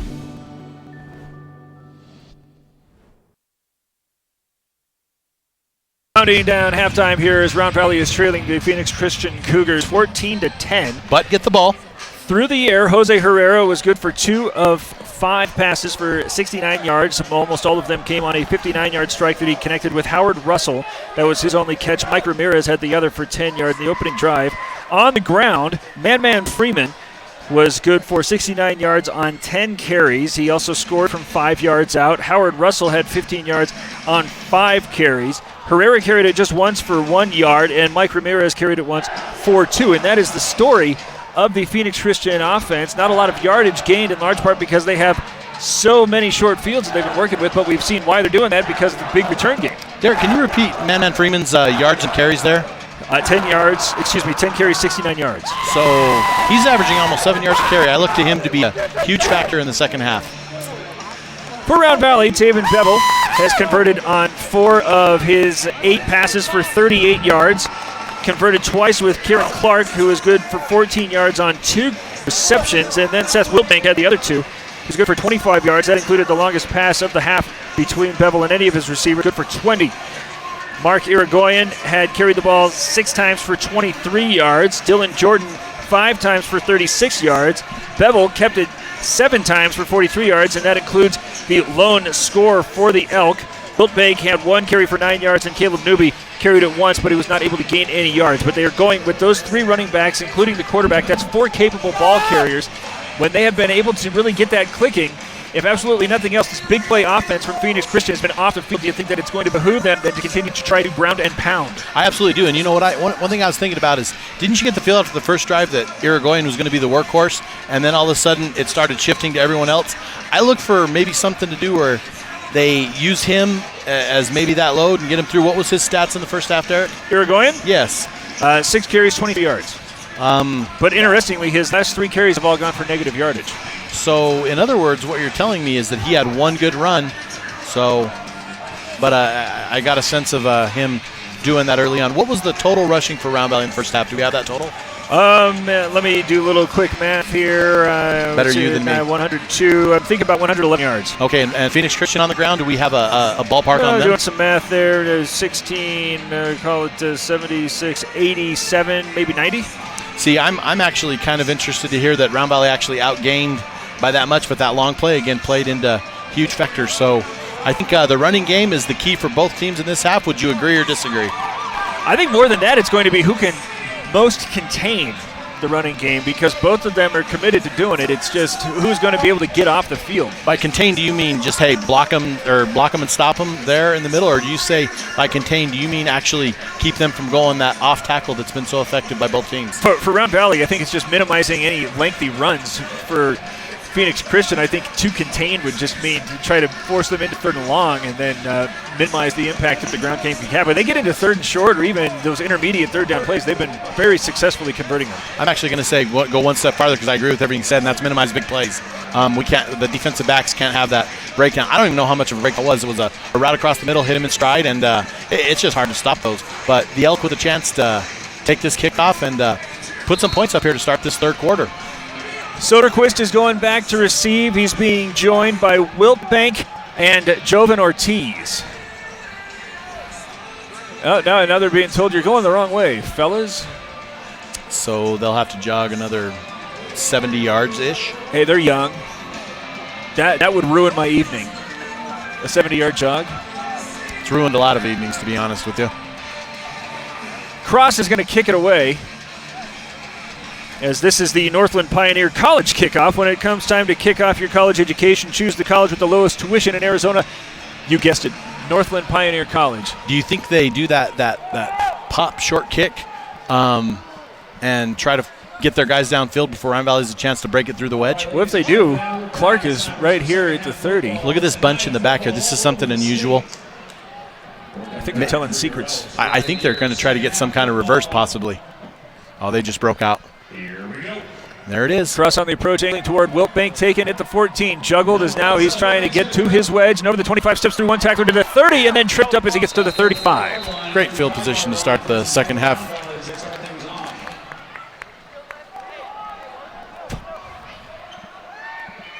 (14-10), but having shown very promising drives their last 2 possessions. Bevel coming off the sideline and ready, you would think, to set it up into the shotgun. He's 4 of 8 again for 38 yards, but this time operating with an empty backfield as Wilbank is going to get split wide to the right. I look for Bevel to take the ball and possibly go underneath here behind one of those offensive linemen. Without hesitation, he starts running to his left, turns it up at the 35, gets over the 40, still on his feet at the 45, and has a Mountain Mobile Autoglass first down out to the 46. Actually, I'm going to call that an 11-yard gain. I said 10 to begin with, but he got every bit of that. And we saw the empty backfield, and we saw Bevel with, as you said, no hesitation, able to take the ball, run off his tackle. Offensive line doing a great job of collapsing their left side of the line and allowing Bevel to get those yards. All the way out to their own 46 go the Elk on the first play. Here in the opening possession of the second half, trailing 14-10. Same formation, this time moving the trips out to the right side. Single man left as Bevel from the gun. Now puts a man in motion, gives it to Ortiz as he's heading to the right side. One man to miss in the backfield, but he's going to be brought down nicely by Howard Russell. What a great open field stop in the backfield.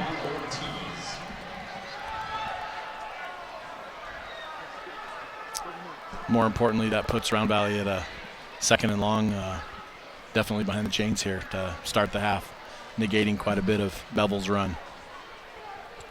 Russell made that look easy, but how tough was that stop? Pretty good open field tackle. Open field tackling by the defensive backs and outside backers is not to be underestimated at this level. Wiltbank going into the backfield, standing on Bevel's left. 3 receivers coming in this direction as well as he's going to move the pocket over to the left. Stop, try to throw it up where it's going to be overthrown and incomplete. The intended man's Clark, and he got pushed down, but I think they're going to say that that was not catchable. I got it. I'm not a rules expert, but do we have the uncatchable ball in high school? I do not believe we do. I don't think so, but I don't think so either. So if he was interfered with, it was right there in front of the official, and he surely would have called it. Dylan Jordan now in to replace Wiltbank on 3rd and 15. And a drive that started with so much promise after that 11-yard carry by Bevel is now in need of a lengthy conversion here on 3rd. I notice Bevel now drops back in 3rd and long to under center. Crowding the line of scrimmage on the other side are the Cougars as he is going to fake the handoff and again carry it himself. He gets out to the original line of scrimmage, well, just shy. But he's going to be denied, especially by Anderson for Phoenix Christian, to make it now 4th and 11. Credit Round Valley's offensive line for picking up that stunt, that blitz in the middle there to let Bevel move and get the yards that he did. I do know number 3 back for Phoenix Christian here. Is that Russell back for Phoenix Christian, I believe? Russell is walking back to his 25 as Bevel has the snap and a lot of time to kick it away. Moving that one away from Russell as it takes a big bounce at the 20 and then a good Round Valley roll down to the 12. So this will be the worst field position that Phoenix Christian has had to contend with yet. On their own 12-yard line. Just under 10 minutes to play. But out come the Cougars, leading 14-10, and no worse for the wear after that big run to start. So much promise getting the good field position after the great return for the Elk, and then trying to run the sweep, but it was snuffed out by Russell. And let's see what they're going to do now with almost 90 yards of field. Let's see what adjustments Phoenix Christian made at halftime, but also what the Round Valley Elk are going to come up with to try to negate these long plays. Ramirez behind Herrera. Now I think somebody was trying to feign on the left of that line. As if he was looking for a play, but that was a very big jump.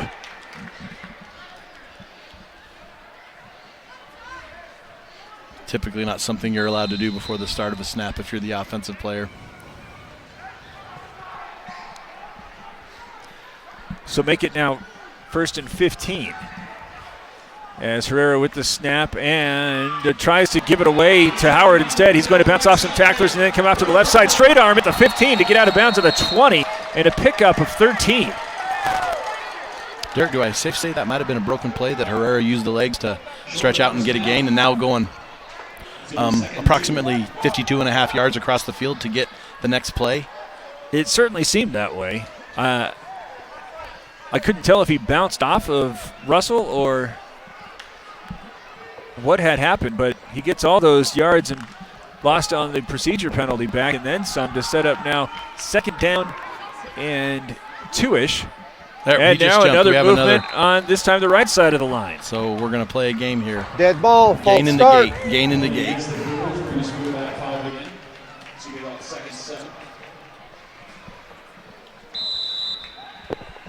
So that moves it back to a much more manageable 2nd and 7 for the Elk defense.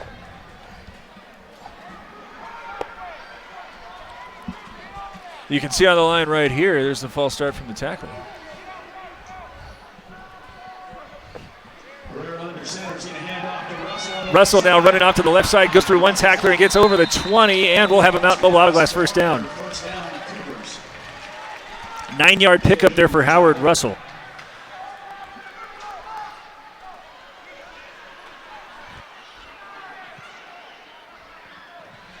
(14-10), Phoenix Christian leading with 9:30 to go here in the third quarter. And try as they might to shoot their feet, the Cougars are able to use the ground game after 2 penalties and a seemingly broken play to move the sticks out over the 20 and get some distance away from the end line. Now with receiver split out wide left, Russell's in the slot. Man Freeman is off to the left, and they're going to give this to Russell again. Looks like a broken play, and this time able to get some positive yardage after Vogel gets the stop. You know, Derek, something this year, too, is, for those of you who don't know, is they brought in the 40-second clock. It's no longer a 25 seconds after the ball's set. It's a 40-second clock. And Phoenix Christian for the last few plays on this drive has taken every bit of that. And I've seen the back judge at a 5 count almost every time they've got it. This is the first time they've come up pretty quick. By my count, they have about 10 seconds left to get this play off. Ramirez, the lone back.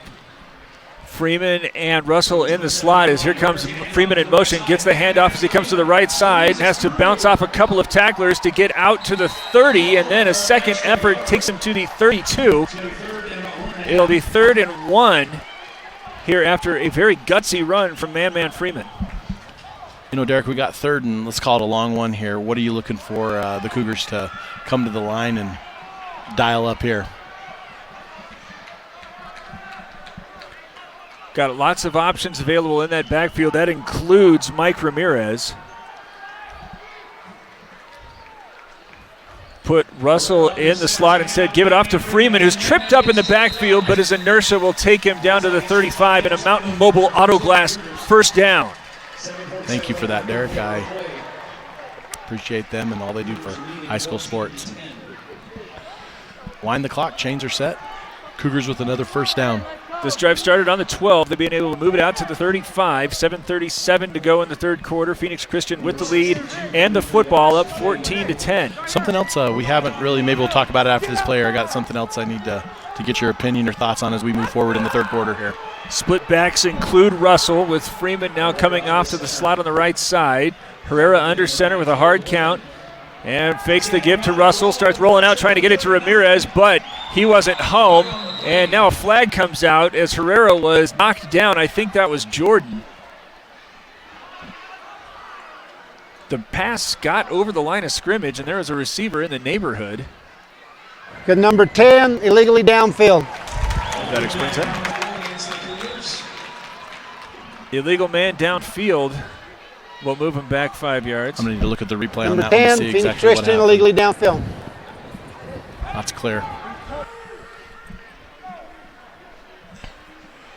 Derek, the question I was going to ask is, what are your thoughts on the time of possession?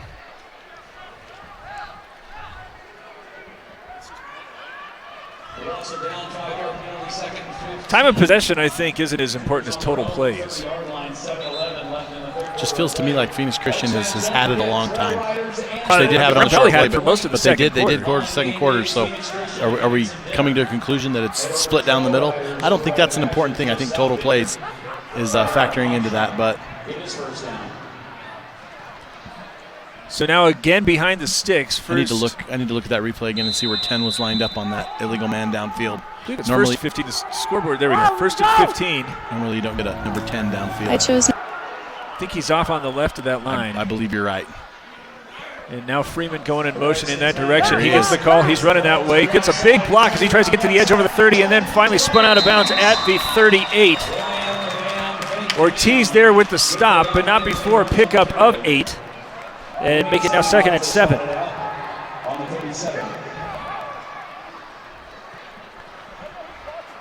Already having had one unnecessary roughness flag thrown against them, Ortiz with the big spinning tackle out of bounds. I noticed a couple of Phoenix Christian players motioning for the flag, but I think that was clean there, doing his job to make sure he did his due diligence to keep him where he needed to be, force him out of bounds. 2nd and 8 for the Cougars on the 38. A couple of potential blitzers approaching the line for the Elk as Freeman's in motion, this time coming to the right side, turns the corner as he starts weaving his way up the center of the field, dropped at the 45, and will have another Mountain Mobile Auto Glass first down. Credit Freeman for taking the cutback off those big guys.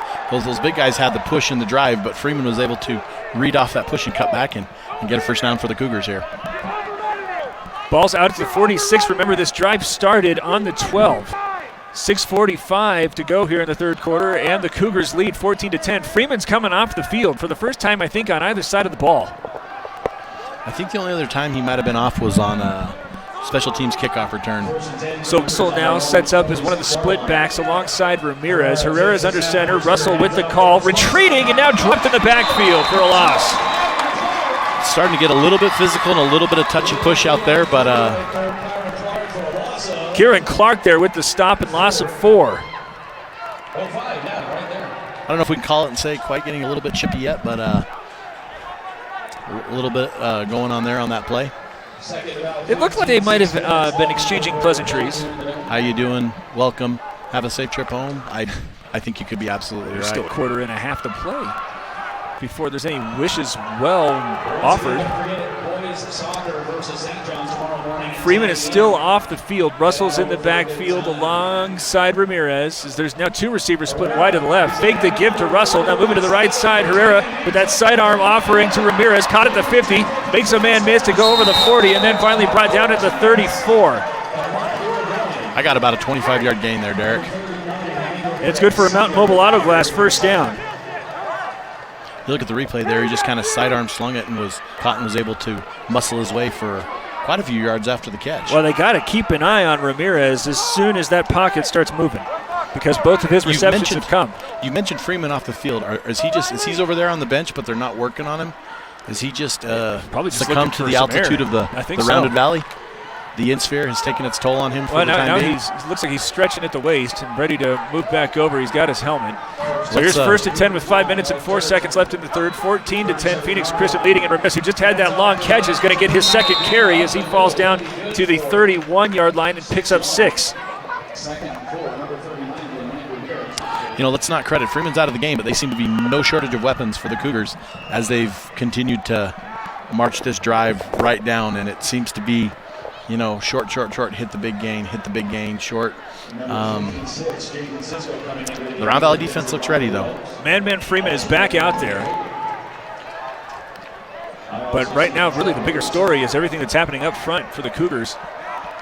As they're going to put Russell in the slot, and the handoff will come to Freeman. Running behind Russell, he turns the corner at the 25 and tripped up at the 20, but he's still on his feet at the 15, now surrounded by Elk, but he's going to have a huge gain all the way down to the 13, picks up 18, and a Mountain Mobile Auto Glass first down. So clearly the rest on the bench did some good for Freeman there. 111 yards now on 15 carries for Man Freeman.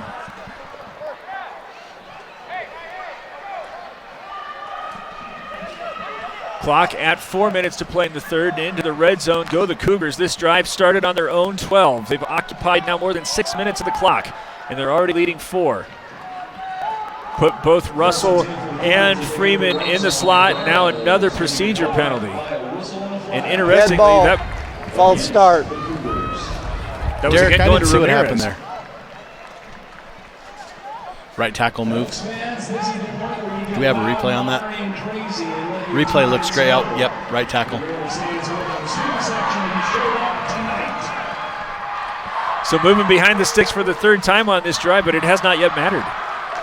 As we had a lot of conversation in the first half about whether or not the Cougars were going to be winded, but it don't matter. As if the skill players look like they are a little bit in search of breath. The big uns up front, they're not so. As Freeman off to the left of the line with Russell in the slot on the right, and again coming in this direction. He's trying to get to the edge, runs through one tackler at the 15 before being stood up and pushed out of bounds right around the original line of scrimmage. Derek, I don't want to be captain of the obvious here, but they've got to find an answer for Man Freeman as this game moves on and creeps into the latter part of the third quarter, and soon we're going to be taking into the fourth quarter here. They're going to have to figure out what to do. He has been definitely a force. I heard you say credit the Elk. They're sending a lot of potential tacklers in his direction. It's really been the toughest thing has been trying to deny him at the line once he gets to the edge, but he's not been able to get those big runs for the most part here. Credit them, too, for going after the ball. Freeman holding on to it, and a timeout. Timeout taken by Phoenix Christian with 3 minutes and 12 seconds left. 14-10, the Cougars lead. This is Cholo Ford's presentation of high school football on iTalk 106.7 and iTalk1067.com. All right, you're clear for 30. I really wanted to work with robotics. When you come here, you have to act mature and meet deadlines. It's going to help me and my associates, in which I'll be a step closer in college. I'm going to have to apply these skills to the workforce. My ultimate career goal would be to be a mechanical engineer. MPC is transforming my life.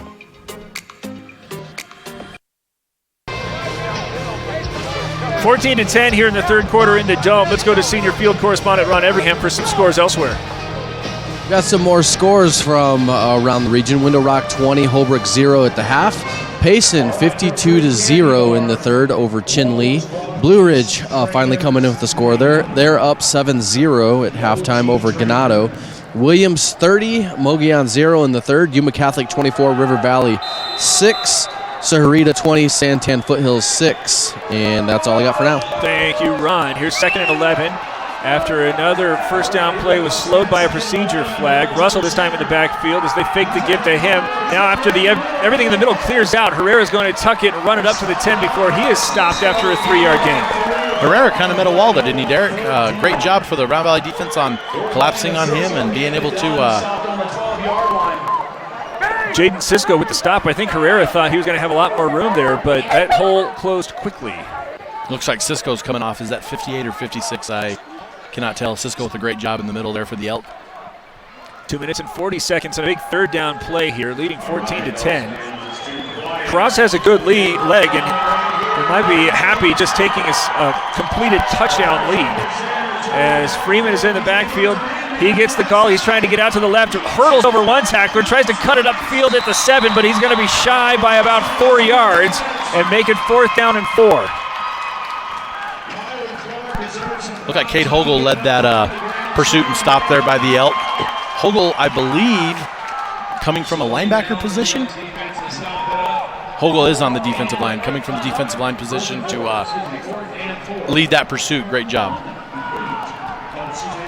So Jason Cross is back out to attempt a 23-yard field goal. This could be huge for the Elk here to hold them to a field goal after that drive. Snap is high but down. The kick is away. It's low, and it's not good. So after holding on to the football for more than 8 minutes, having their drive start on the 12, taking it inside the 10, and much as Round Valley was left denied at the 1st and goal on the 1, here is Phoenix Christian, who was able to penetrate all the way to the 6 and get no points out of it. We got to credit the Round Valley defense there for that stop. Great job. Lots of pursuit, lots of good angles, lots of opportunities to make things happen defensively. Again, no shortage of weapons on Phoenix Christian, but the Elk showing quite a bit of resilience here in the latter parts of the third quarter. So it feels like a long time ago, but Round Valley's offense back out there having, especially in the first half, a lot of success really just going north-south. They had that Absolutely. 5-yard loss that stunted their last drive. Do you think that they just need to go away from anything laterally and go straight up the field? I think seeing Bevel and Gunn here with the back is going to be huge for them. They're going to see what they do. Bevel from the gun with 3 receivers going to the right side. Fake the pitch. He wants to keep it himself. Run through a hole to the left and the line to the 25. Hit the 30. He's got a first down still on his feet down to the 35. It almost seemed there, Derek, and correct me if I'm wrong, it seemed that he had the fake, but it seemed that when they brought the blockers out, it was man on man, and Round Valley was able to get that screen just good enough, and Bevel made the cut and gained some good yardage for his club here. Bevel has both of the Mountain Mobile Autoglass first downs here in the second half. And they got a wide open receiver who's trying to signal. Instead, they're going to give it to him. Oh, a little bit late, but he's going to catch it at the 40. Now cutting across in the middle of the field, there's Clark at the 45, and he is going to be able to get a Mountain Mobile Autoglass first down. Correction, that's Soderquist. It looked like Fleming, who's been doing a great job in the defensive backfield, was the one that came up and initially pursued and was able to wrangle him down. If Fleming doesn't get that, I think he goes for another 5 or 6 yards. Move the chains out to the 46. 57 seconds left in the third quarter. 14-10, Round Valley with the lead, but moving the football now as their handoff is faked, but Bevel will be brought down for a 5-yard loss. Marcel Pierre there with the sack. I think Pierre just happened to kind of guess right and make that play. Puts Round Valley behind the chains with a long second down. And I'm not positive, Derek, but we're under 30 seconds. I don't think they have to get a play off this quarter. I think they can take it into the fourth quarter right here. Well, they're coming to the line. They got to move over to the far hash as Irigoyen will go to the left of Bevel in the shotgun. 3 receivers going to the short side of the field. Bevel asks for the ball with 10 seconds. Again fakes the give and coming to the near side as he's crossing over the 45. He's in midfield and then running through one tackler at the 40. He's got a blocker going over the 25. Tries to sprint through that and gets to the 10. Now weaving back to the sideline where he gets into the end zone for the touchdown. 59-yard run for Bevel, and Round Valley goes back in front on the final play of the third quarter. You know, I see the Phoenix Christian coaches wanting a block in the back there, but I'm going to absolutely say that the defender, I'm not sure which number on it, was it number 3? Was it Russell for the Cougars? It looked like Russell was turning and turning. He finally faced the defender, and they were able to get some hands extended on him, and as he kind of turned, he went to the ground and allowed Bevel to score. Let's see how this ankle for Commune is and what could be a critical PAT. Well, the officials are stopping things before it starts. He's forcing. Is that Freeman? He's forcing Freeman off for a play. They're letting him take his dear sweet time. He is tired. He is tired. He's a workhorse. There's nothing else to say. Here comes Comunes to the white hat has signaled the end time down. Snap is away. The kick is up and no good. So it's a 2-point game going into the final quarter. Round Valley uses a 59-yard run from Bevel to score and make 16-14. Got the final 12 minutes coming for you right after this. Show of Ford's presentation of high school football on Night Talk 106.7 and NightTalk1067.com. Who sells the #1 truck in America? Sholo Ford. That's right. Not only do they sell it, Sholo Ford is the best place to buy it. Why? Guy Hatch guarantees it. In fact, he guarantees you'll get the best deal on your next Ford car, van, or SUV as well. It doesn't matter what you buy. Sholo Ford has the best deal. Sholo Ford on the east end of the Deuce and at sholoford.com.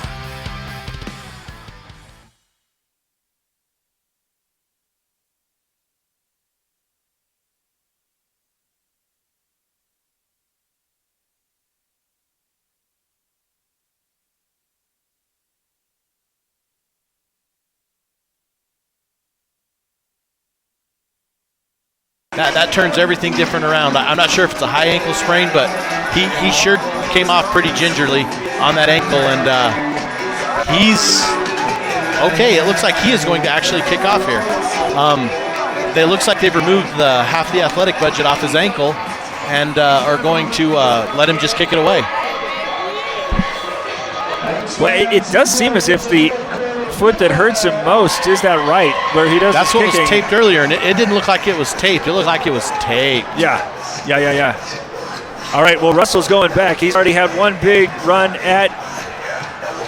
Well, you got a coach on the sideline for Round Valley pointing in the other direction to try to keep this away from him, but this is going right toward Russell. He's on the approach and takes this at the 15, starts running to his right now along the 20-yard line where he picks up one big block in the back. Great. No flag, but he's only going to be able to get out to the 29.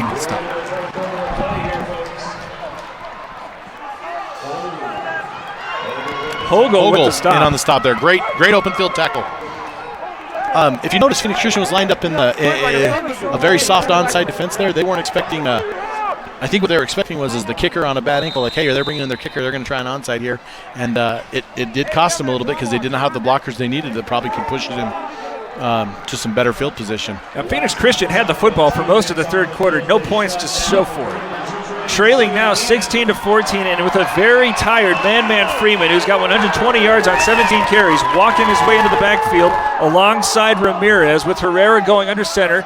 Pressure being shown by Round Valley, and they're going to pitch it back out away from it to Freeman, who hesitates as he gets to the 30 and then jogs out of bounds at the 34, but he looks very, very tired. From the angle we have up here and what we're seeing, the body language is showing us that he's tired. And interesting to see what kind of factor that plays as this drive. Well, he only got 4 yards on that one. One buck. Here we go. So it's 2nd down and 6. And the Cougars opting to huddle here, as I'm sure all of them are feeling it.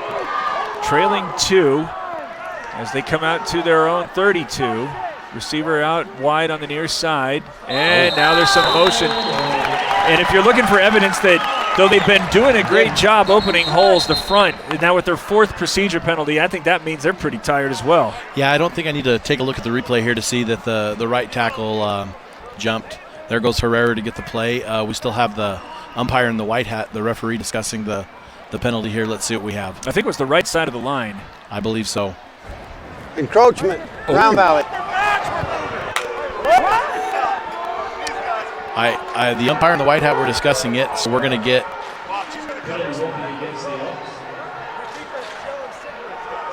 Wow. Well, I think that they're going to try to make a case that Newby, who is showing blitz, might have gone into the neutral zone. We can't yell our calls. I didn't see it, Derek. I guess I would need to look at the replay. I'll have to eat my words. So that, instead of being 2nd and long, is 2nd and excessively short as Ramirez gets the call, and he's only going to get a yard, but it's going to be enough for a Mountain Mobile Auto Glass first down after that questionable call. Is that Espinoza that carried that ball there? Ramirez. Ramirez. So that's potentially looming large after it looked as if the right side of Phoenix Christian's line moves, and instead an encroachment flag is thrown against Round Valley, and it allows them to move the chains here out to the 39 with 11 minutes and 28 seconds to go in the ball game. The Cougars trail 16-14. Freeman going in motion left to right. He gets the call, starts turning the corners. He cuts it up at the 40, runs into all sorts of traffic as he fights his way down to the 43 and picks up 5.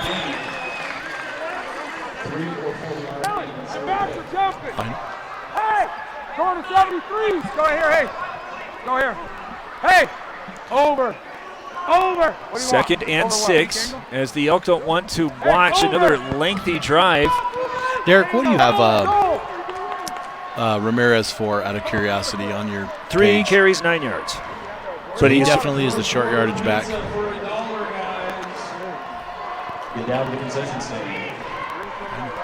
Now ready for the 2nd and 6 play. Single man coming out wide left. Freeman's in the slot on the right side. Howard is lined up in the backfield alongside Ramirez. They're going to fake the handoff to Howard. There's some pressure now as Herrera runs through one tackler, gets to the 45, then dives out just shy of the 47 to set up a 3rd down play. Tripped up by Clark. We're going to have they spotted that a little farther back than I see on the chains there, so I'm going to give it just shy of 2. 3rd and 2. And this is a situation where they've seemed to have relied on Ramirez to get these yards for us. We just creeped under 10 in the towards the end of this game. Clock goes under 10 minutes. Freeman looks like he is coming out to the left. They like to counter him going to the right side. Big stop for Round Valley. Handoff does go Freeman. He starts going to the right side. He's got a hold to get to the 50. Now steps away from a tackler to get to the 45, and then brought down out of bounds as he picks up the Mountain Mobile Auto Glass first down. That's his 20th carry. He's good for 139 yards. And Bevels was a little bit late getting up. Not enough to pull him off the field. They hopped him up. Looks like they're going to send a substitute anyway for him. 9 minutes and 40 seconds left, and the Cougars doing as they had in the 3rd quarter, grinding out a long drive as they've crossed over into Round Valley territory, trailing 16-14. Both Russell and Freeman are in the slots, and instead they go with Ramirez as he's bouncing off tacklers as soon as he gets his hands on the football, but still able to kick it out to the right side and pick up 3 yards. I think anytime Ramirez gets the ball, they're good for 3 yards. Derek, according to AIA 365, I just got an update that River Valley has defeated the Yuma Catholic Shamrocks. You get out of here. 10-0. What was the score? 10-0 is the update we have now. Things get wrong on the internet all the time, but we have that as a final on AIA 365, so that throws a little bit of a wrench in the 3A. That's fascinating. As here is Ramirez and Freeman in the backfield, and Ramirez now can't block everybody, and Freeman is brought down in the backfield by Trevor Wilson. I think let's take note. I'm sure the broadcast will show us that Freeman was very, very, very slow to get up there. He got a great spot. Only a loss of 2. Remember, there was a controversial encroachment flag that set up a 2nd and short.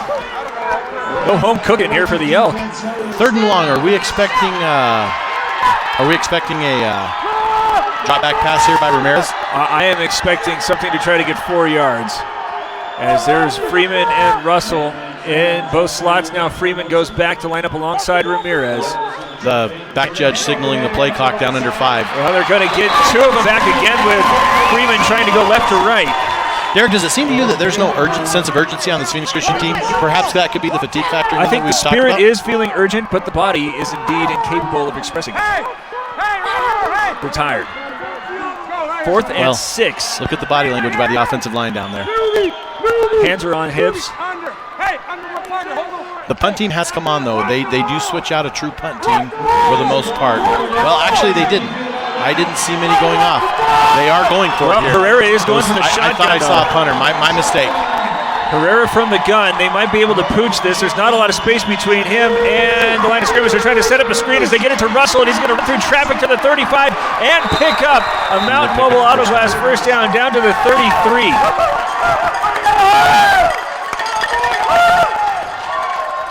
Russell with his 2nd reception. He had the touchdown on the one-play 59-yard drive in the 2nd quarter. And now with 67 yards, they picked up 8 yards down to 31.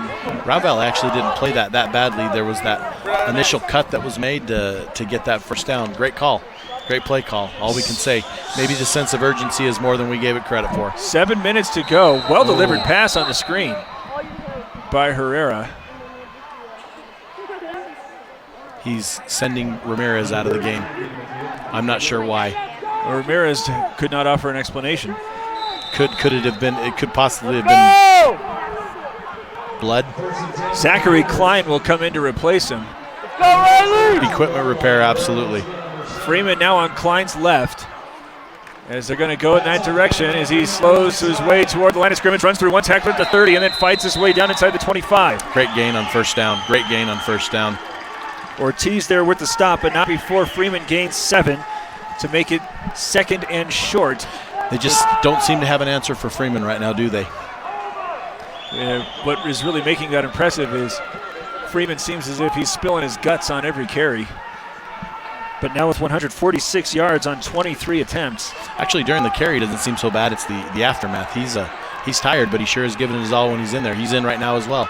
Both he and Russell lined up in the slot. Klein the single back as he's going to get the call, and he's met at the line and not going to get anything. So Klein stopped for no gain, and after Ramirez was told to vacate the field seemingly because of equipment, that now looms large. Ramirez back on the field, and actually, if I'm not mistaken, that down marker was actually moved back, not quite enough to call it a loss of 1, but it definitely a stalemate. Huge 3rd down for the Elk. 3rd down and 2. Having already missed 1 field goal, you think that this might be 4 down territory with less than 6 minutes to go. And Freeman in the game at the tail. Gets the pitch again, trying to go to the right side. Met again in the backfield. Runs through one tackler to get back to the line of scrimmage, but stopped short of the sticks. Irigoyen gets the stop and looks like he might have just made it back to the line of scrimmage. I believe Newby was in on that one as well. You know, Derek, that second surge gave him, but I don't think it was much of a gain at all. Do you have a gain of 1 at all? It doesn't look that way, so they're showing 4th and 2 on the scoreboard. And the clock continues to run. Now this might be the ball game here. Less than 5 minutes to go, 2-point game. And everybody's got to know it's going to 24, but that might just set it up for Howard Russell. Russell in the slot on the right side. Freeman, very tired, moves off to the slot on the left. Ramirez is single back. It looked like they might quick count there, and then they want a timeout. And I see a flag from the back judge before a delay of game. They called a timeout before the delay Timeout is taken with 4:31 to go. 16-14, Round Valley leading. This is Sholo Ford's presentation of high school football on iTalk 106.7 and iTalk1067.com. Orthodontist Dr. Joshua Beeler has been providing family-friendly orthodontics in Show Low and the entire White Mountains since 2006. If you need braces, stop in and see the friendly folks at Beeler Orthodontics and meet their professional staff. Dr. Beeler and his team have the latest in orthodontics technology, and they work with each patient individually to custom tailor the most effective treatment plan for the best results. Beeler Orthodontics is a proud sponsor of high school sports. Beeler Orthodontics, live to smile, love your smile. 16-14. Round Valley is leading, having not been able to stop one fourth down play on a screen between Herrera and Russell. That was on 4th and 6. This is 4th and 2 from the 24. There's been 2 controversial flags, or no flags. First, there was not a clip called at the start of this one on the kick, and then there was an encroachment flag that made it 2nd and short. So here's Freeman as the single back going over the right side. He's at the 20, he's at the 10, and finally brought down by Ortiz at the 7. Freeman looks like he's going to be extremely slow to get up. Before that timeout, it looked to me like Ramirez was coming to the line and going to get a quick count and try to catch the Elk off guard. They ended up running down the play clock, calling the timeout, and regrouped and gave Freeman a break, and Freeman was able to, what do you have him down for as a gain there? 16 yards. So what's Freeman at? 162 on 25 carries. And now 1st and goal with lots of time now, probably with all, but leading 16-14, but it looks like Freeman is down on the sidelines, and he's averaging 6.5 yards per carry right now. That could be a factor as well as defense, not only the offense here. So Russell moves over to the slot on the left. Klein is on the right side. Russell in motion going in that direction. Gets the call as he's trying to cut it up at the 10. Tripped up and brought down at the 5. Gain of 1. Well, gain of 2. Do you think Round Valley needs to start watching a clock here with the minutes ticking down to under 4 minutes here? Does Round Valley need to worry about clock, or I don't see him pulling the old Bill Parcells, let you score so I can have the ball. I think they got lots of time. They do have all their timeouts. Newby was there with the stop. Freeman is still on the sideline, literally. It seems to be a trainer is working on him, correct? Yeah, I think he's cramping up. Our angle. It looks like they're working on his left calf. So same formation. Russell in the slot on the left side, starts to come in motion to the right. Fake the give to him is now Herrera, tries to cut it upfield and is again brought down in the middle of the field, shy of the goal line, inside the 1. They are going to spot him about as close to that white line as you can be without touching it. 4 Round Valley tacklers again there to stop him. And I think that's the second time in this half that Herrera thought he was going to get an awful lot of yardage going up the middle of the vacated field, but instead there the quick recovery by the Elk defenders. So we're going to call the ball on the .2 yard line? Freeman is up. Now they're going to call timeout to get him back in with less than 3 minutes to go, and I think this is going to do Round Valley a big solid. Getting it in the end zone so they can have the ball back? Well, I mean, he's just stopping the clock with 2:58 to go. I know that you want to try to get the workhorse in, but they're inside the 1. You think that you could just give it to Russell and he could get those inches. So play this out with me here. Round Valley puts it, or Phoenix Christian puts it in, kicks it. We have a 21-16. Do you go for 2? It's 20. Do you go for 2? No. Math doesn't say it, right? Wait, so if they score, it's 20-16. If you get it to 22-16, there's no reason. So Round Valley Phoenix Christian kicks it, 21-16. Round Valley gets it essentially, we'll say 2.5 left on the clock. All timeouts at their home building. Do we possibly have a situation? We can't have a kick. Our kicker's hurt, so Round Valley's going to have to drive the length of the field to solidify this one. It could be some exciting football in the last 2 minutes and 30 seconds. Freeman coming in late as he is going to line up behind Herrera. No timeouts left now. I expect Freeman for the to Cougars. Get the ball. Everybody bunched up close to the line, right at the goal line. As there's a snap is dropped, and wait a minute. I think they're going to say that Round Valley was again in the neutral zone. Round Valley.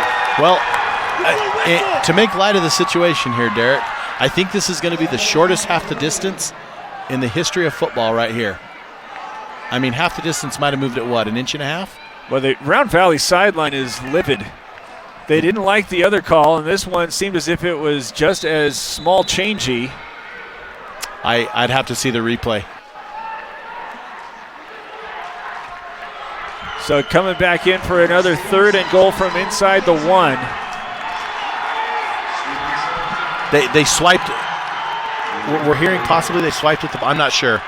Same formation. There is now the going off to Freeman is going to go to the right side and he's going to get into the end zone. I thought that I saw the back judge starting to throw a flag, but he was counting 5. And that is going to give Round Valley the ball back with 2:54 left. I think that's the important thing right now is it does give the ball back to Round Valley, and each second could almost be critical as we move forward. But I did see the back judge. He looked like he was on 4 of the 5 count. I thought he was going for a flag. So now here is Cross.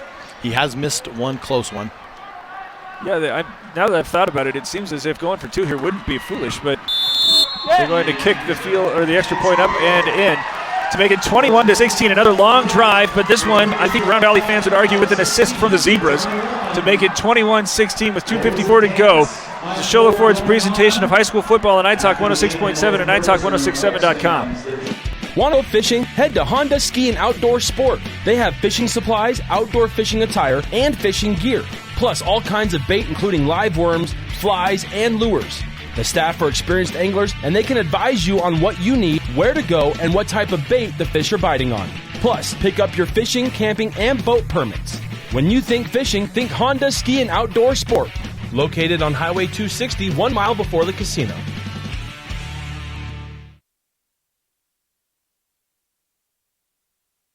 (21-16), Phoenix Christian is leading with 2:54 to go. Send it down to senior field correspondent Ron Everingham. Yeah, interesting discussions here on the sidelines with Man Freeman. He is injured, something with his knee, but the coaches keep insisting that he be in the game. He's just sucking it up. One of the players came over to him and said, I will carry you to the bus if I have to. You're playing defense. So there you go. Hey, thanks, Ron. All right, back to receive this for Round Valley. Wiltbank, Soderquist, and Ortiz. As Cross is on the approach, leading 21-16, kicks this one short. It's going to bounce at the 20. Ortiz picks it up, but there's tacklers awaiting.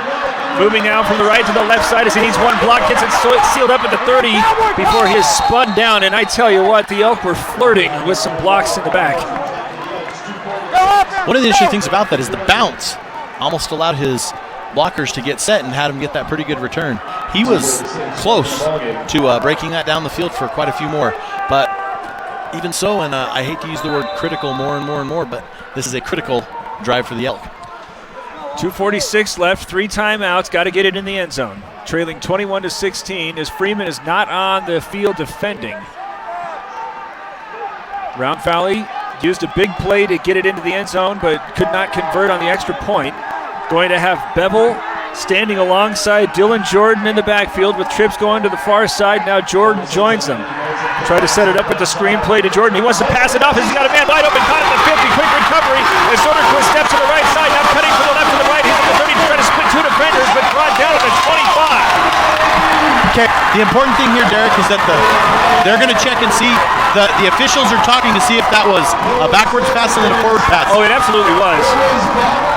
It looks like they're going to discuss it. So the clock's going to stop right here, and we're going to have the officials discuss it.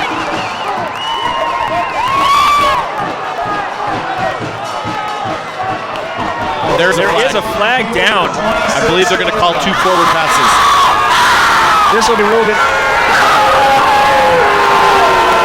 ineligible forward pass. Ineligible man downfield is the call.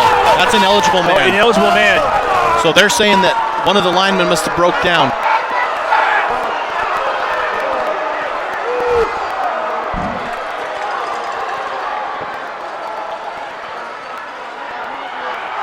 Illegal forward pass, Round Valley. Repeat first down.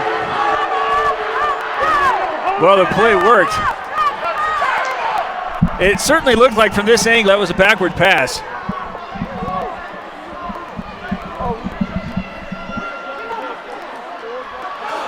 Derek, it looks like our replay, we really can't tell the call, and but the fact of the matter is the call's been made. Round Valley's going to have to regroup and do what they can in the next 2 minutes and 30 seconds to and it looks like we have some discussion amongst the officiating crew. I think the question is whether or not that is a loss of down.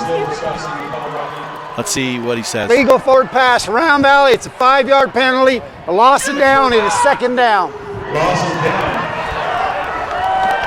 And that is the conversation that is ending with that ruling. So 2nd and 15 now after, again, it looked like it was clearly a backward pass, but that is on the side of the field that we are not, and the other official is right there on the line of scrimmage, so I guess I ought to defer to him. Now as Bevels is going to run this one, coming to the left, strung out as he gets to the 25, and brought down after just a 3-yard gain. They're not blowing it dead. They're keeping the clock running, I believe.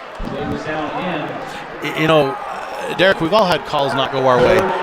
We don't have the angle on that. We don't have the benefit of the doubt. The important thing here is that Round Valley regroup, and they do have some time to try to get down the field. Now they call a timeout to get down the field and make the most and still try to win this ball game. They're in a position to win this ball game. 21-16, they trail with 2 minutes and 7 seconds left. Timeout on the field. This is Show Night Talk 106.7 and NightTalk1067.com. When you think glass, think Deemer's Glass in Lakeside. Deemer's Glass offers the best selection of quality glass with affordable prices. They do full home window packages, replacement windows, custom shower doors and enclosures, custom mirrors in many shapes, styles, and colors, glass doors and hardware, commercial glass for buildings and offices, skylights, screens, fire-rated glass for your fireplace or stove, window film, and more. Visit Deemer's Glass today on Porter Mountain Road in Lakeside or call 1-888-GLASSMAN. All right, so 21-16, but let's go back to the previous possession when it looked as if there was a definite clip that wasn't called that allowed for Phoenix Christian to start well further up the field than it seems as if it should have. And then a controversial encroachment flag set up a 2nd and short that was converted. And then that one that looked as if it probably was a backward pass, but instead it was ruled to not be so. An illegal forward pass and loss of down now sets it up to make it 3rd and 11. Bevel with the shotgun snap, starts rolling to his left, trying to get it to Will Bank, who has this one momentarily in his hands, but dropped at the 40. Just 2 timeouts remaining and 2 minutes and 2 seconds to go. But more importantly, that loss of down brings us to 4th and 11. Yeah.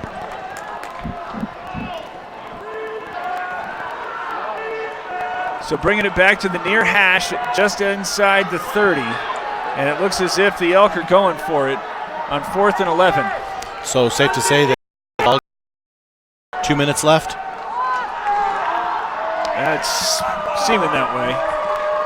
2 minutes left in the ball game, Elks. They got to get it out to the 40-yard line.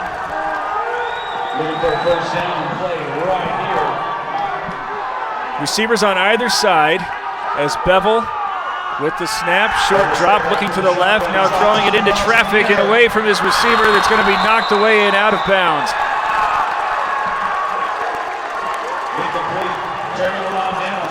So 1:57 left, 21-16 they trail. With a 40-second clock, it's an interesting situation because I believe, if my math is correct, Phoenix Christian does have to get 1 first down.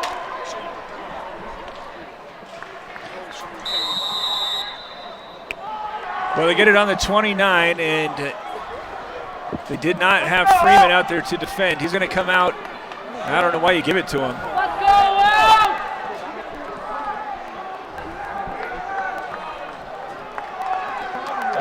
They don't necessarily need to try to get any positive yardage, but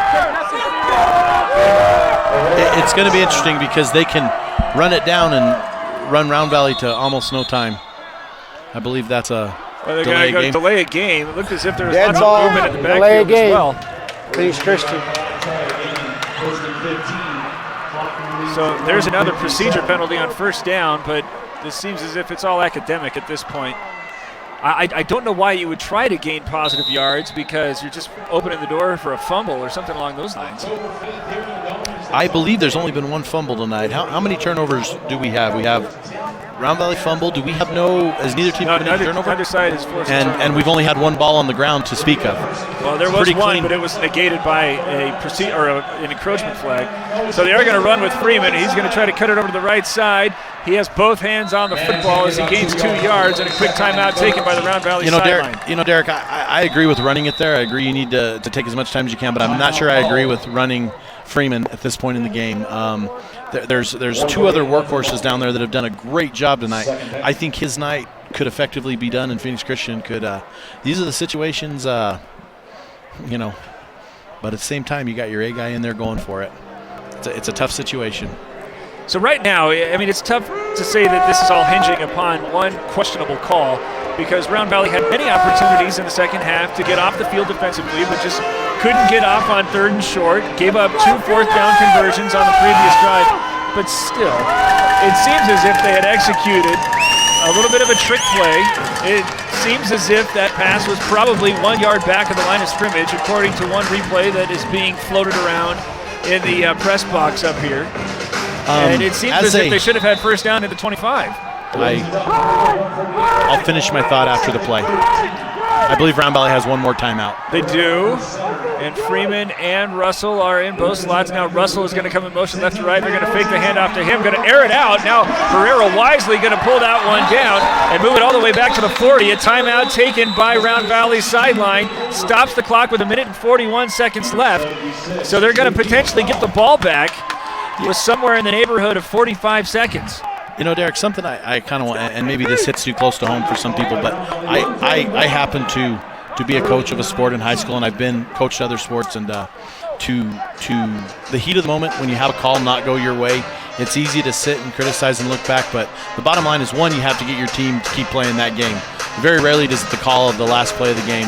I've had a call in a state semifinal game that I felt went harshly against me, and unfortunately, it affected me for a while, and the bottom line is, these are kids, these are men, they're doing a good job, they're doing the best they can, and they're here on Friday night trying to,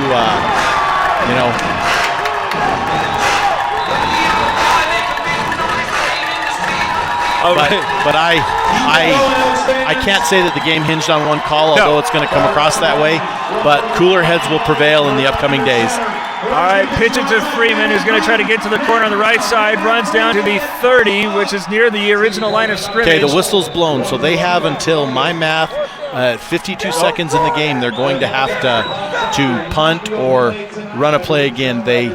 I'm not sure that play took 10 seconds off the clock, so why not just run another one of those if you're Phoenix Christian? Because as soon as the ball hits down, the play will be blown dead and the turnover on downs. I think the smart thing for Phoenix Christian to do is run it down, probably use their last timeout. They don't have any timeouts. They do not have any timeouts. So maybe they take the delay of game and run another play to take some time off the clock. It looks like that's what they're going to do. I believe 52 seconds is the end of the 40-second clock. The back judge is signaling his 5, and the clock stops and the delay of game comes. So they do take the delay of game. It backs them up 5. Dead ball, delay of game, Phoenix Christian. Now this is an interesting decision because it's going to open the door for a bad snap if they are going to punt it. We have not had one of those today. I don't believe they're going to punt it. I believe they're going to try to run a play with Freeman and get some, and then that'll put the clock down to, I think best case scenario is Round Valley gets the ball with 45 seconds left, but no timeouts. Herrera is in the shotgun. Freeman is standing on his left. Bad snap, still had by Freeman. He's going to go right up the center and get to the 31. So 44 seconds left for Round Valley. They still are in need of a touchdown. I think they got to go straight back to that trick play and dare them to throw the flag again. I don't think that's a bad idea. I'm not sure. Like I said, I've been around the game, different games of high school sports, and it's always thin ice to walk on when you feel a call doesn't go your way, but so on the far hash at the 31-yard line, they're going to put receivers on either side of the line, and Irigoyen, the lone back next to Bevels, who is in the shotgun with the snap, starts rolling to his right, throws it toward the sideline, head by Clark. He's out of bounds over the 40 to the 42, picks up. Looks like it's at least a 9-yard gain. No, it's a Mountain Level Autoglass first down. So the ball's out of bounds. The clock is stopped. It starts on the snap. That took 5 seconds off. At that pace, I think Round Valley, let's see, if my math is correct, would be down to about the 2-yard line or 3-yard line at the end of this clock. So we need a big gain here. A huge cushion being provided by all of the defensive backs, just trying to make sure nobody gets behind him now as Bevels starts rolling to his left. This time goes to the far sideline and gets that one across to the 45, out of bounds at the 42-yard line, and another Mountain Level Autoglass first down, 33 seconds left. Not to point out the obvious here, Derek, but the Elks do have to score. A field goal obviously does them no good. I mean, thank you, Captain Obvious over here, but reminding the folks at home that's what needs to happen. The ball is out of bounds. It does not start till the snap. Look for something very similar. Bevel to scramble and find one of his receivers down. Looks like Phoenix Christian's only going to rush 3. Jordan is in the backfield alongside as the shotgun snap is had, and now allowing Bevel to cut it up the field to the 40. He's over the 35. He's down to the 30. He's out of bounds at the 28. And the Round Valley sideline again asking for a late hit out of bounds, but again denied. From our angle, Derek, I could not see anything extracurricular going on. I'm not sure if there was any kind of late hit. I didn't see anything from my angle. I had it kind of blocked. Did you see anything? All right, another Mount Mobile Autoglass first down to the 30. 25 seconds left, and if nothing else, this is going to allow Phoenix Christian to start pinching in some of the defensive backs. It looks like that play, they rushed 3. However, they brought I don't know if it was the play side backer or the middle backer. Man Williams is back in as an outside linebacker. As Bevel with the short drop. Now again with opportunity to run as he's going to go to the 20. Makes a man miss to get down inside the 20 to 19. Clock stopped at 17 seconds. They've got to stop the chains. But they're going to have to stop the clock. Already at the line as Bevel is ready to get the snap and spike it. And does so. 1 second comes off, make it 2. Second down and 10 on the 18-yard line. Nobody has any timeouts, and somebody just signaled one. They're huddling up. I think they're huddling up. They have 40. The 40-second clock is in effect. I've got it on my watch here. I'm seeing where they're at. They do need to start thinking about getting up to the line, though. 21-16, Round Valley trying to pull off a miracle as there's nobody in the backfield with Bevel. Receivers again on either side. Man in motion coming out to provide some blocking help as Bevel's not going to throw it into the end zone, into double coverage where it's intercepted by Russell. Howard Russell pulls it down on the back line and is able to ice this one for Phoenix Christian. 21-16, the Elk are giving a spirited effort, and they're given no help. But the obituary has to read first that they just couldn't get off the field in the second half when they needed to. No, you got to credit the effort, though. You got to credit the effort going down. I'm kind of lost for words on what to say. Great game by both teams. Great effort. Great job by Round Valley to get the ball down there. Put themselves in a position after some situations. Looks like they're going to go. Looks like they're going to possibly go to a knee here and in this game. 21-16 and throwing it into the end zone with 15 seconds left as Herrera takes the shotgun snap and a knee, and Phoenix Christian will come up to the dome and come away with a victory. 21-16. We'll continue our conversation after this. Sholo Ford's presentation of high school football on iTalk 106.7 and iTalk1067.com. Who sells the #1 truck in America? Sholo Ford. That's right. Not only do they sell it, Sholo Ford is the best place to buy it. Why? Guy Hatch guarantees it. In fact, he guarantees you'll get the best deal on your next Ford car, van, or SUV as well. It doesn't matter what you buy.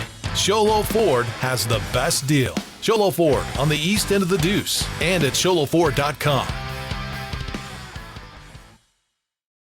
Orthodontist Dr. Joshua Beeler has been providing family-friendly orthodontics in Show Low and the entire White Mountains since 2006. If you need braces, stop in and see the friendly folks at Beeler Orthodontics and meet their professional staff. Dr. Beeler and his team have the latest in orthodontics technology, and they work with each patient individually to custom tailor the most effective treatment plan for the best results. Beeler Orthodontics is a proud sponsor of high school sports.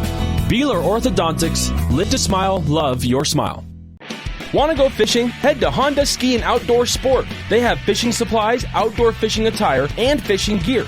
Plus all kinds of bait including live worms, flies, and lures. The staff are experienced anglers and they can advise you on what you need, where to go, and what type of bait the fish are biting on. Plus, pick up your fishing, camping, and boat permits. When you think fishing, think Honda Ski and Outdoor Sport. Located on Highway 260, 1 mile before the casino. When you think glass, think Deemer's Glass in Lakeside. Deemer's Glass offers the best selection of quality glass with affordable prices. They do full home window packages, replacement windows, custom shower doors and enclosures, custom mirrors in many shapes, styles, and colors, glass doors and hardware, commercial glass for buildings and offices, skylights, screens, fire-rated glass for your fireplace or stove, window film, and more. Visit Deemer's Glass today on Porter Mountain Road in Lakeside or call 1-888-GLASSMAN. You've been there waiting forever at the gas station for the guy to free up so we can fill up your propane tank. Or worse, when the only qualified propane technician decided to stay home that day. Yep, you've been there and I have too. That's why now I get my propane from Ace Hardware every time. You get Ace Hardware's world-famous customer service when you stop in for propane. That's right, you get in, you get out, and you get a great deal on propane and everything else. From Ace Hardware at their locations in Pine Top and Heber. Ace Hardware is proud to support White Mountain sports. Summit Healthcare Regional Medical Center is a proud supporter of high school sports. Many of our local sports players were born at the hospital, where Summit Obstetrics offers comfortable individual rooms for mom and baby. In case of a sports injury, the hospital ER is always staffed and prepared to take on the most serious injuries, and Summit features an advanced diagnostics department and state-of-the-art equipment. The Summit Healthcare orthopedic and therapy teams can help sports players overcome injuries and return to the game. Summit Healthcare Regional Medical Center wishes all players a successful and healthy season this year. I chose welding because there's always going to be a job and you can go so many different directions within it. The professors helped me so much with getting my skill level up to where it needs to be and helping me progress in the ways that I want to. It teaches you really to be job ready, having a good attitude, and still working hard. NPC has transformed my life by giving me a skill and a trade that I can take with me wherever I go.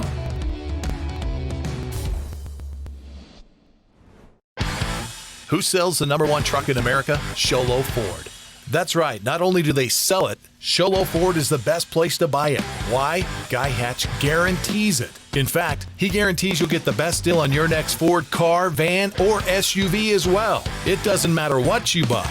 Sholo Ford has the best deal. Sholo Ford on the east end of the Deuce and at sholoford.com.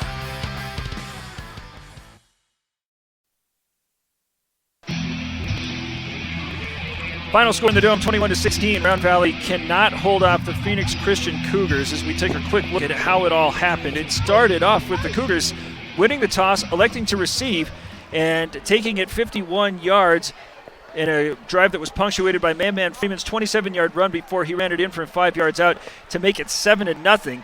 Round Valley was then held to 3 and out, but was able to turn the tables and do the same to the Cougars, and that allowed the Elks to go on a lengthy drive that it looked as if it was going to have them responding with a touchdown as they were set up on 1st and goal on the 1.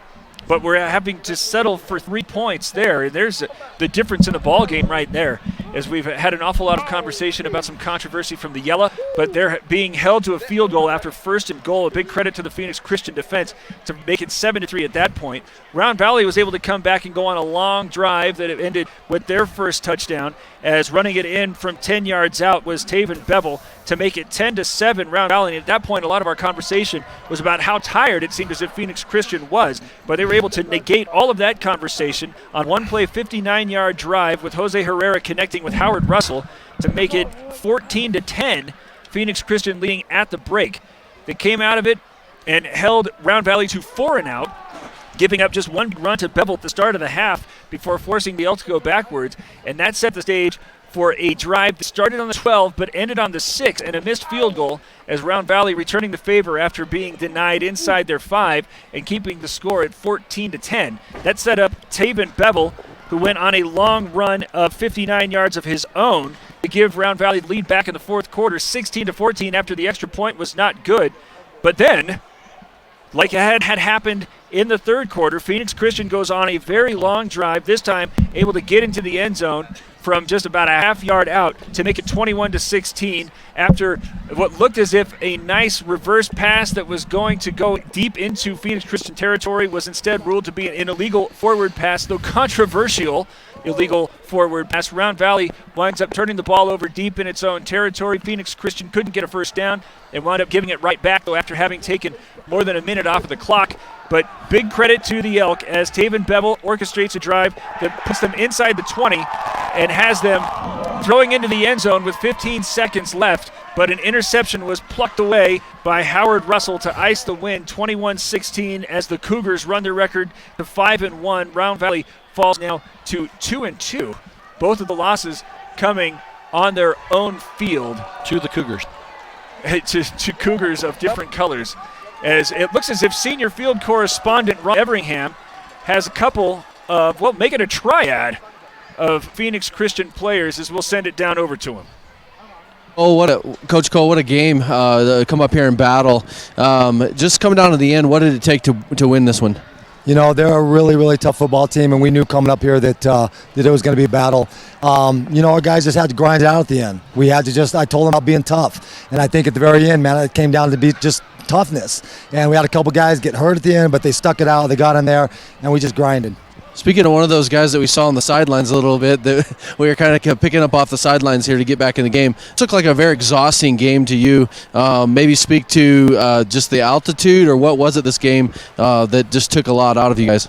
They're a really good football team, and we really had to grind to get this win, so I'm proud of my guys. How's your leg feeling? Leg's feeling great. Okay, there you go. There you go. I think the altitude did come into play a little bit, but also Mammon goes both ways. So even down in the valley, he gets gassed a little bit because he's playing both ways really hard. So, you know, that's part of the deal. Talk a little bit about those the timeouts in the first half. You used a lot of them. Was that because of the altitude? Yeah, you know, a couple of it was, and then I was trying to get him jump off sides one time, and I had to call timeout. But I saw our guys getting a little gassed, and I just want to make sure we're ready to go. You know, I don't want to run a play and have our guys be half on it. You know, so I want to be full strength. All right, I'm going to skip over here to Jose. Great game. What did it for you tonight from the offensive end? What did it to me was my O-line. You know. Keep the protection, not nearly as many sacks or anything that got through. You know, I'm just proud of them, and you know, of course, our star running back, star player, got us through the win. Okay, well, congratulations, guys. Have a safe trip back, and enjoyed having you guys up here and all the fans watching tonight. So, I just want to say one more time, man, Round Valley is a heck of a football team.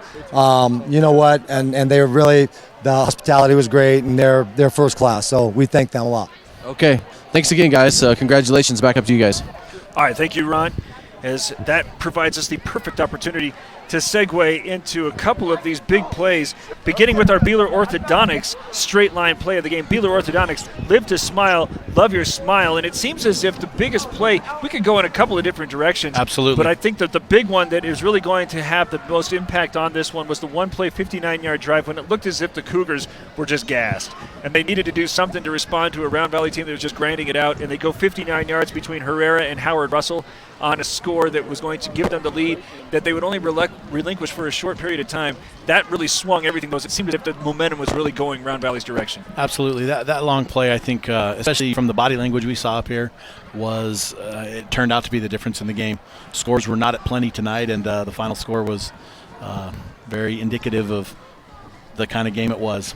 So that is the Beeler Orthodontics straight line play of the game. Beeler Orthodontics, live to smile, love your smile. And another big influential play, this time happening right in the shadows of the Phoenix Christian goal as we're looking for a Deemer's glass shattering hit of the game. Deemer's Glass, need glass for your home or business. Deemer's Glass in Lakeside is hands down the best place to call quality glass at affordable prices. Deemer's Glass, call 188-GLASS-MAN. And after having been denied on first and goal at the 1, try again at second and goal from the 1 and hang it off to the big back and Mark Irigoyen. And it seemed as if he was going to try to find a little bit of a crease that he could sneak through on the right side of the line, and instead wound up putting the ball on the deck and having to fall on that one to preserve possession. But instead of first and goal or third and goal from the 1, moves all the way back to third and goal from the 3, and they wind up losing yardage again on that third down play. And it really seems as if not being able to get out one into the end zone, if I'm looking at the scoreboard correctly, is the biggest factor in the Round Valley Elk not being able to keep pace. Huge factor, and one of the things that we haven't brought up all game is the fact that was the only fumble. I think we maybe brought it up once, actually. That was the only fumble of the game, and there was not a turnover tonight until the very end. So that is the Deemer's glass shattering hit of the game. Need glass for your home or business. Deemer's Glass in Lakeside is hands down the best place to call. Quality glass at affordable prices. Deemer's Glass. Call 188-GLASS-MAN. And that leaves us with the one element left in the Honda Ski and Outdoor Sports Player of the Game. Honda Ski and Outdoor Sports, the best place for hiking, hunting, fishing, camping gear on the mountain. Go to Honda Ski and Outdoor Sports south of Pine Top on Highway 260. And I think there's only one way you got to look. Man Freeman, who goes 27 carries for almost 170 yards, including 1 touchdown. Just heard his coach talking about how he also goes both ways. Had to get him back on the field when Round Valley was making its last-ditch effort to try to get it into the end zone, and it seemed as if he was making his presence felt because the Elks having to shift things around, take some guys that they wanted to send downfield, instead send them into the backfield to block. So he had all sorts of different ways that he was able to make his impact, but none more important than those 170 yards rushing. Absolutely. He played both ways, played defense, was in on quite a few stops. If not anything, his presence and forcing guys to move around him. I have him for almost 6.3 yards a carry. In high school football, when you get that many carries and average that many, it's going to be a good night for your team traditionally. So, Man Freeman, congratulations. A big night and helping your team to a big win. He is the Honda Ski and Outdoor Sports Player of the Game. Honda Ski and Outdoor Sports, the best place on the mountain for hiking, hunting, fishing, camping gear on the mountain. Go to Honda Ski and Outdoor Sports south of Pine Top on 260. Last call here in the Dome. Round Valley falls to Phoenix Christian 21-16. Thank you, Aaron Hewish, and everybody else who's putting these broadcasts together. I'm Dick Palmer, and we'll be back with you next week. This is Shola Ford's presentation of high school football on iTalk 106.7 and iTalk106.com. This has been Sholo Ford's presentation of high school football on iTalk 106.7 KNKI Pine Top and iTalk1067.com. Brought to you in part by Northland Pioneer College, Ace Hardware of the White Mountains, Honda Ski and Outdoor Sport, Deemer's Glass, Beeler Orthodontics, Summit Regional Medical Center, Octopus Car Wash, Mountain Mobile Auto Glass, and Little Bluebird Studios. This broadcast has been a copyrighted production of iTalk 106.7 and Country Mountain Airwaves, a Kopanicki communications station. Any rebroadcast, retransmission, or use of this broadcast without expressed written consent of iTalk 106.7 or Country Mountain Airwaves is strictly prohibited. For more information on this game and other games around the region, go to iTalk1067.com.